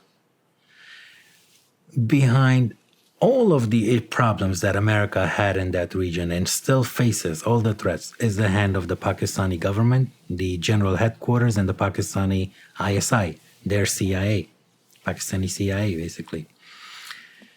Look at what the Pakistanis did, how they harbored the Taliban and bin Laden when we went in. So going back to 2001 now, all the Taliban commanders went into Pakistan. They were given safe haven in Quetta and Peshawar and Islamabad, protected by the Pakistanis. They held weddings in Pakistan, out in the public. The Pakistanis knew about it. They didn't do anything. Now, 2003, 2004, when the Taliban started coming back to Afghanistan to carry out attacks, who funded them? The Pakistanis. All of the veterans listening to this, they know what I'm talking about when I say IED attacks in Afghanistan. They all faced it. Where did the ammonium nitrate for those IEDs come from? Afghanistan does not produce ammonium nitrate. In fact, ammonium nitrate has been banned in Afghanistan since the days of the king, and ammonium nitrate is the main component in that IED. Where did it come from? It didn't come from Mars. It didn't land in Afghanistan. Somebody gave that to the Taliban. Now investigate that. Pakistan produces ammonium nitrate, and everyone knew this. No one did anything about it. Everyone knew that Pakistani ISI and their army was giving ammonium nitrate to the dealers in Pakistan, and they were shipping it across the border to Afghanistan, which were used in killing American soldiers. Look at Congressman Brian Mast of Florida. If you ever go in Congress and you see him, you will quickly realize that the guy is a wounded veteran. He used to be Staff Sergeant Brian Mast. Now he's congressman. He doesn't have legs. What happened to his legs? He was deployed to Afghanistan. He served in Helmand and Kandahar. There was an IED attack. He lost his legs. Where did the ammonium nitrate come from? Back then, he was Staff Sergeant Brian Mast. He didn't have authority to do anything about it. Now he's Congressman Brian Mast. He's in a position to get the answers. For all the other veterans, for me, for you, for himself, where did that ammonium nitrate come from? Talk about the August 27th attack, Abbey Gate bombing. Where did the ammonium nitrate come from? Look at Tyler Vargas Andrews and his condition, right? We spoke about him earlier. Where did that ammonium nitrate come from? Pakistan. While Pakistanis were doing this, you know what the U.S. government was doing? Under President Bush, to some extent, a lot under President Obama. The U.S. government gave upwards of $70 billion to the Pakistani military and ISI while they were funding the Taliban, while they were hosting bin Laden, while the Taliban were carrying out attacks against American soldiers. American government was giving money to the Pakistanis. For counter-terrorism purposes, they called it. Do you know where bin Laden was found? Outside of Pakistan's West Point. Pakistan's West Point. They were hosting him. That same year that SEALs, you guys went and killed bin Laden, that same year Pakistan was given about $3 billion for counter-terrorism purposes. And they used that same money and they gave it to the Taliban, and it ended up in Afghanistan in form of ammunition and ammonium nitrate, and it killed American soldiers. There is so much that the Pakistani government has done. It's just unimaginable, the amount of pain that they have caused. Those Gold Star families, those wounded veterans, 50,000 wounded veterans from the Afghan war. About 70% of all the casualties, 60% of all the casualties, our casualties, American casualties in Afghanistan, were as a result of IED. If you go to Arlington National Cemetery and look for the graves of 100 American soldiers from the Afghan war, out of those 100, 60 of them died as a result of ammonium nitrate. As a result of ammonium nitrate that was given to the Taliban by the Pakistani ISI. No one is talking about it. Well, there will be now. I hope so. Does Iran tie into this at all? Yes, How so? to some extent. Well, the reason Pakistan supported Taliban were for different reasons, ideological reasons. The reason Iranians, to a certain extent, and I'll give you a bit background.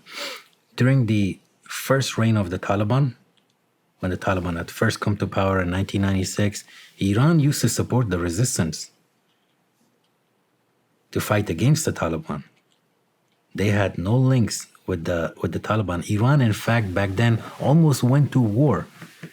They had their forces at the border and were about to go and destroy the Taliban regime. You know who stopped it? The United Nations. But Iran at that point was supporting the resistance. The reason certain factions along the border of Iran started supporting the Taliban while we were there was to put pressure on America to leave. Now keep in mind, America was in Iraq, America was in Afghanistan, Iran is right in the middle. I don't agree with what the Iranians did, the government of Iran did, as far as supporting the Taliban while we were there, but their reason was not the same as the reason of the Pakistanis. Iran wanted America out of the picture, and I think they made a mistake because they didn't think about the second order effect of their decision. So they gave money to the Taliban, not a lot, some, and to put pressure on the US to leave, and we left. And now Iran is left with the Taliban. And so they cannot stop the support for the Taliban all of a sudden, and they certainly don't want to give any funding to the Taliban. So they're stuck. They don't know what to do. America left. Taliban are there. And they pose a threat to everyone, the Iranians, the Pakistanis. There are suicide bombings inside Pakistan. On a daily basis, the Taliban attack Pakistanis, and they kill Pakistani soldiers on a daily basis. Pakistan raised a snake, it fed a snake, hoping and thinking that this snake would only bite its neighbor to the west in Afghanistan. Now that snake has come to Pakistan. It's like chickens come home to roost, right? Now America is making the same mistake that the Pakistanis made. Now America is funding the Taliban, hoping that the Taliban will not go international. But, they will go international. It's coming. That next big attack against America is coming. That snake Mr. Biden is funding right now will turn around and bite us. There's not a doubt in my mind. How do you envision that happening? Is it going to look like what just happened in Russia a couple of weeks ago? That was a tragedy, right? What happened in Russia, ISIS attack. ISIS Khorasan claimed the responsibility. Will it look like that? Maybe. I'll tell you one thing that we discussed this on a podcast with Lieutenant Colonel Scott Mann, Commander Massoud, and Congressman Waltz. And I stated there, whatever the next big attack is against America, I don't know when it is coming, but I'll tell you this. It's going to make 9/11 look like a dress rehearsal. It's going to make 9/11 look like a walk in the park. None of these guys, as Lieutenant Colonel Scott Mann says, none of these guys want to come in second place. If you look at their history and the attacks they have carried out against America, embassy, consulate generals, then moved on to USS Cole, then that first World Trade bombing, and then the big 9/11. So it keeps increasing. So that next one, whatever it is, whenever it comes, it's going to make that 9/11 attack look like a dress rehearsal. Is it going to be planes again going into buildings? I don't know. Maybe. Maybe it will be at the border, individuals coming from the southern border. Maybe there will be an attack at LAX airport, at Ronald Reagan airport. Maybe it will be multiple. I mean, that's how I envision it happening. Those I guys are envision not. lots and lots of incidents like what we just saw in Russia, all scattered throughout the United States. It puts a lot of fear into everyone. Lone wolf attacks, small cells, pressure cooker bomb, like the Boston Marathon bombing, that Pulse nightclub. Yes, except plenty of them. Do you have any idea how many terrorists have infiltrated the U.S. up to this point? The CIA knows, the FBI knows. I'll tell you this. Since 2021 withdrawal, about 40 to 50 individuals on FBI's watch list, on terror watch list, have been apprehended at the southern border, trying to cross into the United States. Those were the ones that were caught out of the 8 million that tried to get in this time frame since Mr. Biden's administration started. Now, in that group of 40-something individuals, there are individuals, military-age males, with Afghan passports that were issued to them after we left by none other than Sirajuddin Haqqani. And these are the guys, like I said, that were caught. How many getaways? Are they in Idaho? Are they in Wyoming, in Montana? I don't know. And these are not necessarily Afghans, people who were born in Afghanistan. Within a week, I can make you Mullah Shawn Ryan. You just need money. Give it to Haqqani Network. Give it to Sirajuddin Haqqani, and he's going to make you Haji Shawn Ryan, Mullah Shawn Ryan. Give you a different date of birth. Give you a passport. Who controls the passport department in Afghanistan? Sirajuddin Haqqani, wanted terrorist, wanted by the FBI, $10 million bounty on his head, wanted by the State Department, $10 million bounty on his head. He controls the passport department. He's been issuing passports since 2021. In fact, I'll tell you this, and you may not know this. Every Thursday since 2021 withdrawal in Afghanistan is called Holy Warrior Day at the passport department, where the office is closed for the rest of the public. It's only open to holy warriors. Are Taliban, you serious? ISIS, Al-Qaeda. I am not kidding. It's Holy Warrior Day. Do you know how much money Haqqani made, Sirajuddin Haqqani and the Haqqani Network made, issuing passports since 2021? No. $40 million in profits. He made another $5 million issuing Afghan Tazkira, ID cards, like driver license. Who controls Kabul airport? Sirajuddin Haqqani. Kabul, let me add this, correction, Kabul International Airport. Who controls it? Siraj Haqqani. Siraj Haqqani, think of Siraj Haqqani as this, and his role in the security of Kabul International Airport. He's the TSA of Kabul International Airport. We have TSA, we have TSA all over, in every airport in the US. I mean, they have made life hell for travelers, for Americans, but they're there for a reason. They're looking for terrorists. In their mind, maybe the terrorists will come again and come through the airport, take a flight, and come here and they will arrest them. So they're the last line of defense. No one is focused on, even in the case of 9/11, no one talks about how those individuals left wherever they came from, who gave them U.S. visas. They didn't come illegally. They came with U.S. visas. Somebody gave them U.S. visas. Is anyone focused on that part of it? And now, just like we have a TSA here at LAX, at Nashville Airport, who's keeping an eye on Kabul International Airport, the departure destination? You're focused on the landing destination, not on the departure destination.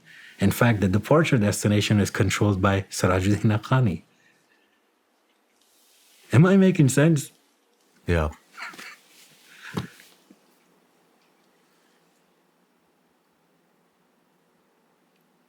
It's hard to believe, but you're making a lot of sense. I mean, it's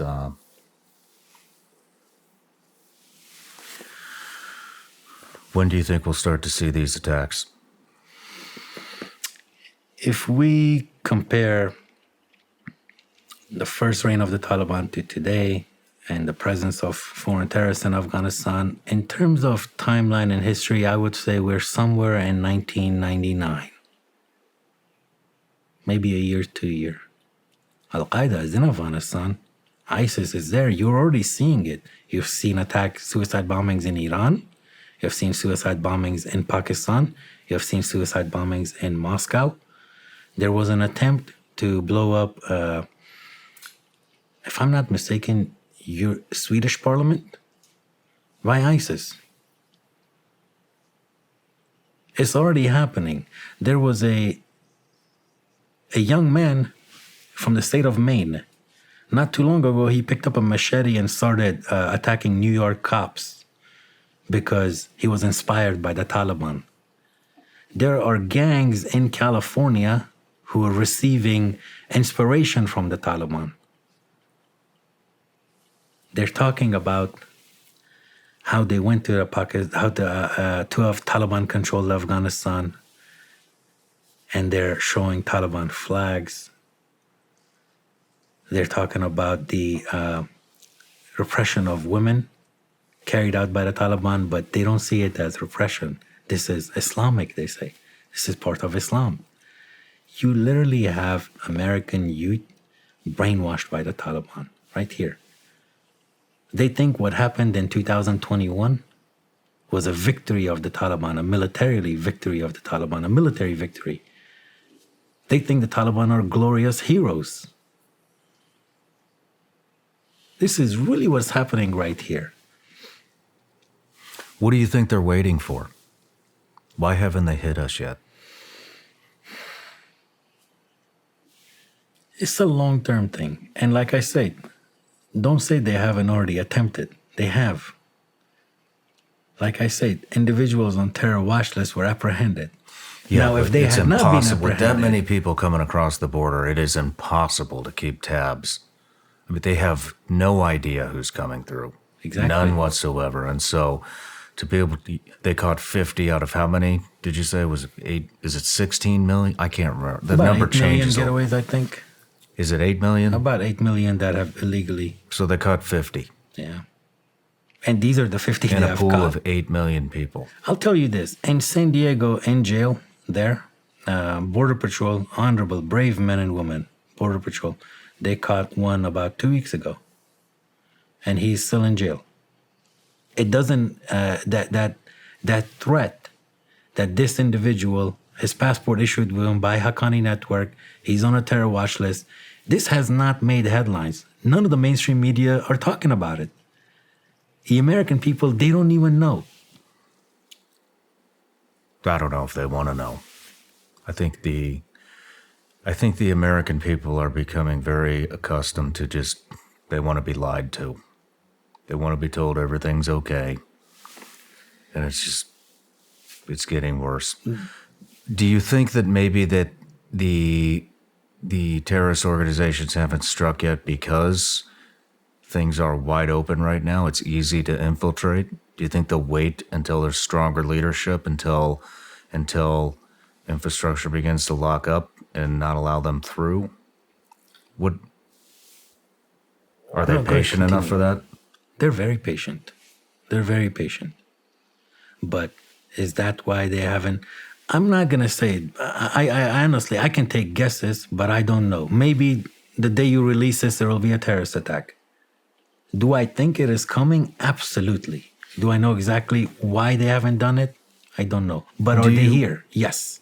Do you think that Taliban and or other terrorist organizations are infiltrating our government? Do you think they are getting involved in local elections like the cartels? I don't know. Maybe not. But do they have lobbyists, supporters? Taliban in neckties and suits in Washington, D.C.? Absolutely. Yes, they're there. They have been there for so long. Just have a look at the speech of the current U.S. Special Envoy to Afghanistan, Mr. Thomas West. He's really whitewashing the Taliban. Zalmay Khalilzad, he wants more collaboration with the Taliban. The U.S. Chargé to Afghanistan, Karen Decker, out of Doha, she's whitewashing the Taliban. In fact, she meets with representatives of Haqqani and Taliban all the time in Doha. And this is the same individual who says there shouldn't be a resistance against terrorists in Afghanistan and that she will not support any armed resistance against terrorism in Afghanistan. She's the same woman who was asked by one of the most famous journalists of Afghanistan, Sami Mahdi. He asked him on Amu TV, said, what about Sirajuddin Haqqani? Is the U.S. still trying to kill him, arrest him, put him in jail? Is Sirajuddin Haqqani still a terrorist? She says, I cannot answer. Sami Mahdi asked her, well, you work at the State Department. The State Department is looking for him. There's a $10 million bounty issued by the State Department for information on his arrest that would lead to Sirajuddin Haqqani's arrest. She says, oh, this is very complicated. She refuses to call the man a wanted terrorist. So your question was, are there Taliban here and involved in the elections? I say they hold official offices and they're here. Just have a look at their statements and then you tell me if these people are not Taliban sympathizers or if they're not whitewashing the Taliban. Man, that's scary. Is there anybody in our government? I mean, I know you're very well connected. Is there anybody within the federal government that is against this? That's trying to stop the funding? I think Congressman Tim Burchett has some type of a bill coming that's trying to stop funding the Taliban. Is that correct? Correct. Are you familiar? So, Congressman Tim Burchett, great guy. He is at the House Foreign Affairs Committee. He already got a bill passed, introduced at House Foreign Affairs Committee, and it passed. It's supposed to go to the House floor. I don't know why it hasn't gone to the House floor. But are there individuals? Yes, that are against the Taliban, very loud. Congressman Mike Waltz, Colonel, former U.S. Army Special Forces deployed to Afghanistan. He's the most vocal supporter of the resistance of Commander Massoud, and he is very much against the Taliban, and he is very loud. Congressman Brian Mast, wounded veteran of the Afghan war, Dan Crenshaw. You have a lot of veterans. There are even veterans, it doesn't matter which party they belong to. Take, for example, from Colorado, James Crow. I hope I have his name correct, James Crow. He's a Democrat from Colorado in Congress. Now, when it comes to the Taliban, he's a veteran of the Afghan war. You compare his statements with the statements of all the other Democrats, his colleagues. You'll just be shocked, man. So the Democratic Party right now is towing the party line. They're refusing to say that the Taliban is a terrorist group. But these veterans who are in the Democratic Party in Congress, I tell you, Shawn, their conscience will not allow them to say that the Taliban is not a terrorist group, that the Taliban there's such a thing as a Taliban 2.0. Their conscience will not allow them. They have seen what the Taliban do to women, to children. They know what the Taliban did to their own battle buddies. Their conscience will now allow them to say everything that the rest of the Democratic Party is saying. So you have veterans of the Afghan war who are elected officials in Congress, and they're in support of the Commander Massoud and the National Resistance Front, and they're against the Taliban. One of those individuals, like I said, and that includes Congressman Tim Burchett, and there are many, many others. Chairman Michael McCall, the chairman of House Foreign Affairs Committee, he's a true gentleman. He cares about not only veterans, but he cares about what happened and how Afghanistan was abandoned. He has held several hearings on Afghanistan. Have you ever watched one of those hearings, Shawn? Bits and pieces. So have a look at like the first 15 minutes of it, and you'll be shocked. So you have Chairman Michael McCall in the middle saying Taliban is a terrorist group. They have killed thousands of Americans. They gave safe haven to bin Laden. He's saying all the right things. And then he hands over the floor to his colleague, the ranking member of HVAC, a congressman from New York, Gregory Meeks. And now listen to his speech. He refuses to call the Taliban a terrorist group. He does not support us. I don't know if he supports us or not on a personal level. Publicly, he's towing the party line. He says the exact opposite of what Chairman McCall says. And he comes from the state of New York, the state that was attacked on 9/11. And he has already forgotten. Now, I say this, and I'm saying this not as a member of NRF. I'm saying this as an American veteran. Isn't there a single American veteran to challenge Gregory Meeks in New York? A single. Where are the anti-Taliban Democrats? Honestly, where are the anti-Taliban Democrats at this point? This is what I want to know. Other than these veterans that I named, who are Democrats, who, like I said, their conscience will not allow them, Shawn, but where are the rest? Where are those who care about women's rights? They say they care about women's rights. Where are they? No women anywhere in the world are as oppressed as the women in Afghanistan right now. No women. The most insulted women are the Afghan women. The most oppressed women are the Afghan women. No one in the resistance is saying, Shawn Ryan, suit up and come and help me defeat the Taliban. No one is saying this. No one is saying, you give me weapons or I will stop the resistance. All we're saying is stop supporting the Taliban. And if you say you're for women's rights, well then stand with women's rights. Stand against the Taliban. Forget about your party for a moment. Just forget about the party. There's something beyond the party. There's values, visions, things that make you who you are. We have reached a point, Shawn, where I'll tell you honestly, I think people in America have forgotten who they are. They don't even know who they are. They don't know, they've forgotten what this country stands for, how this country, how this vision started. They've forgotten that. And if you don't know who you are, there's no way you can know who your enemy is. You don't even know who you are. So it's left up to, honestly, me at this point. To give you an example, I come from a bombed village in Panjshir, Afghanistan. I came here, this country, a very generous country, accepted me, gave me a home, gave me trust, gave me an education, allowed me to serve, gave me security clearance, gave me everything. Now I am the one reminding them, look, your founding fathers or your patriots, the guy whose statue you want to go and destroy and burn, George Washington, Patrick Henry, Thomas Jefferson, they're your heroes. You call them racist, slave owners. You have forgotten who you are. All this freedom that you have here, all the freedom veterans shed so much blood for to try to defend this. Why do veterans join? It's not for paycheck. Why do people volunteer and join the military? It's not because we get a lot, the paycheck, the money is too much. It's not that. It's for this idea, what makes America America.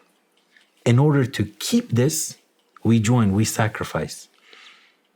But the people here, they actually have forgotten, like I said, who they are. They don't know who they are. They don't understand their own history. If they did, things would be very different today, man. What does the NRF need from the U.S.?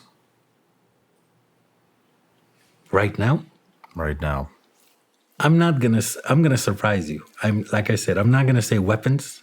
I'm not gonna say money. At the minimum, stop sending money to the Taliban. At the minimum. And you will see signs of Taliban crumbling in under a year. But if, as a veteran now, I'll say this to you, as a veteran, you know unconventional warfare, you know what a resistance requires and needs. Sniper rifles, drones, surveillance equipment, medical kits, uniforms. Resistance needs all of these things. So we're not even there yet. We're saying the first step, stop supporting the Taliban.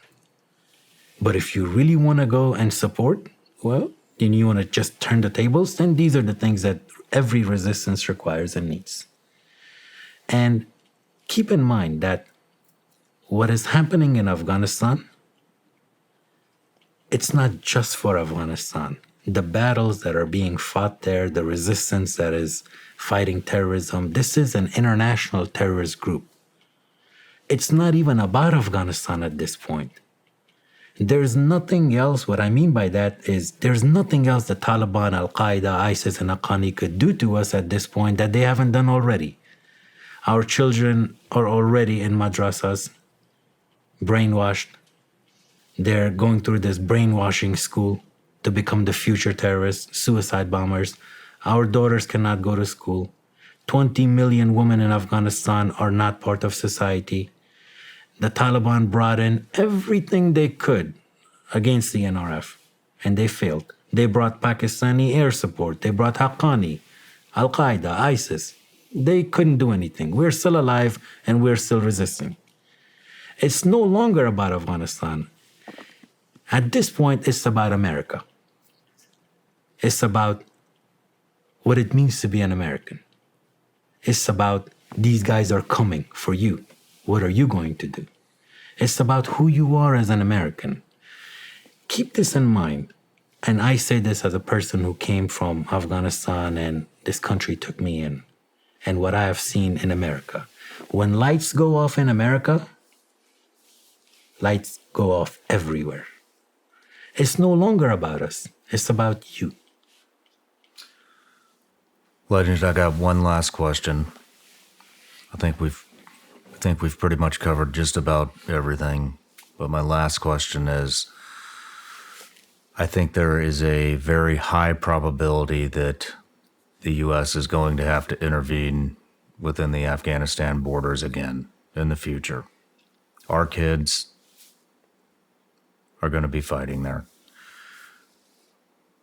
How are the Afghan people going to receive the American people, the American military, when we go back in there after we've abandoned them? The Afghan people, naturally, as any other people would be, they're pissed. They have been abandoned. Their hearts are broken. They see their family members die and get raped on a daily basis. But these people are very resilient. They're very generous and forgiving people. They have seen this before. All of these people have put their trust into this one man, Commander Massoud, and the National Resistance Front. Now that man will not refuse help if you offer help. So when America goes and America offers help, he will accept the help. But it doesn't even have to get there, Shawn. You don't have to go back to Afghanistan. The whole point that you were in Afghanistan, all these veterans served in Afghanistan, was to create a force who, after we left, would keep terrorism at bay. And you succeeded. That force is now the National Resistance Front. There's a leader. There's operations against terrorism every day. You don't have to go back there. No one is asking for the US to come back. There is a force. You can solve this by supporting that resistance. Start with the political office of the NRF.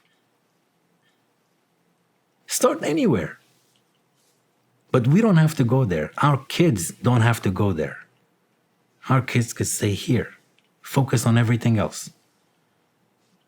Afghanistan it has the force it needs. It just needs our support, our voice. Well, Legend, do you have any closing remarks that we missed? I would like, yes, a few, if you'll let me. As a veteran, I know what all these other veterans are going through, the sacrifices they have made in Afghanistan. I know what the Gold Star families are going through. Honestly, I know what the Afghan people are going through. I know what the Americans are going through. And it's tough. It's tough. A lot of them ask if this was in vain, if it mattered. I tell you, it did matter. I go there. I still go there. I'll be going there very soon again, back to Afghanistan. And I tell you, it matters. It mattered. It mattered to the people there. It matters to the NRF. It mattered to the Afghan army. It mattered. So don't think that it was all in vain. Don't think that it is over and there is nothing else to be done here. It's not true. Afghanistan has not collapsed. It's not over. There's still things you can do right now. Give us your voice. Get behind the NRF. That was the whole objective, the mission, to have this force that we would go, we would sacrifice and train, and this force will save Afghanistan, which in turn would save America. And you succeeded. So all of those sacrifices that you made, Scott Mann made, Travis Peterson, all of these soldiers, it mattered. You succeeded. We're at a juncture where at this point you can either say, oh, it didn't matter and look the other way, and the Taliban will agree with you, it didn't matter. Or you could believe me, your fellow veteran, a member of the NRF, a person from Afghanistan, telling you that absolutely it mattered. And the people in Afghanistan are forever grateful for your sacrifices. Well, thank you for saying that. Legend, I just want to say it's an honor to have you here, and man, I don't even know how to say this, but I'm just sorry for how things turned out over there. I'm sorry too. We can change it though. We are changing it. Sure, we'll meet again. God bless you. Keep up the good work.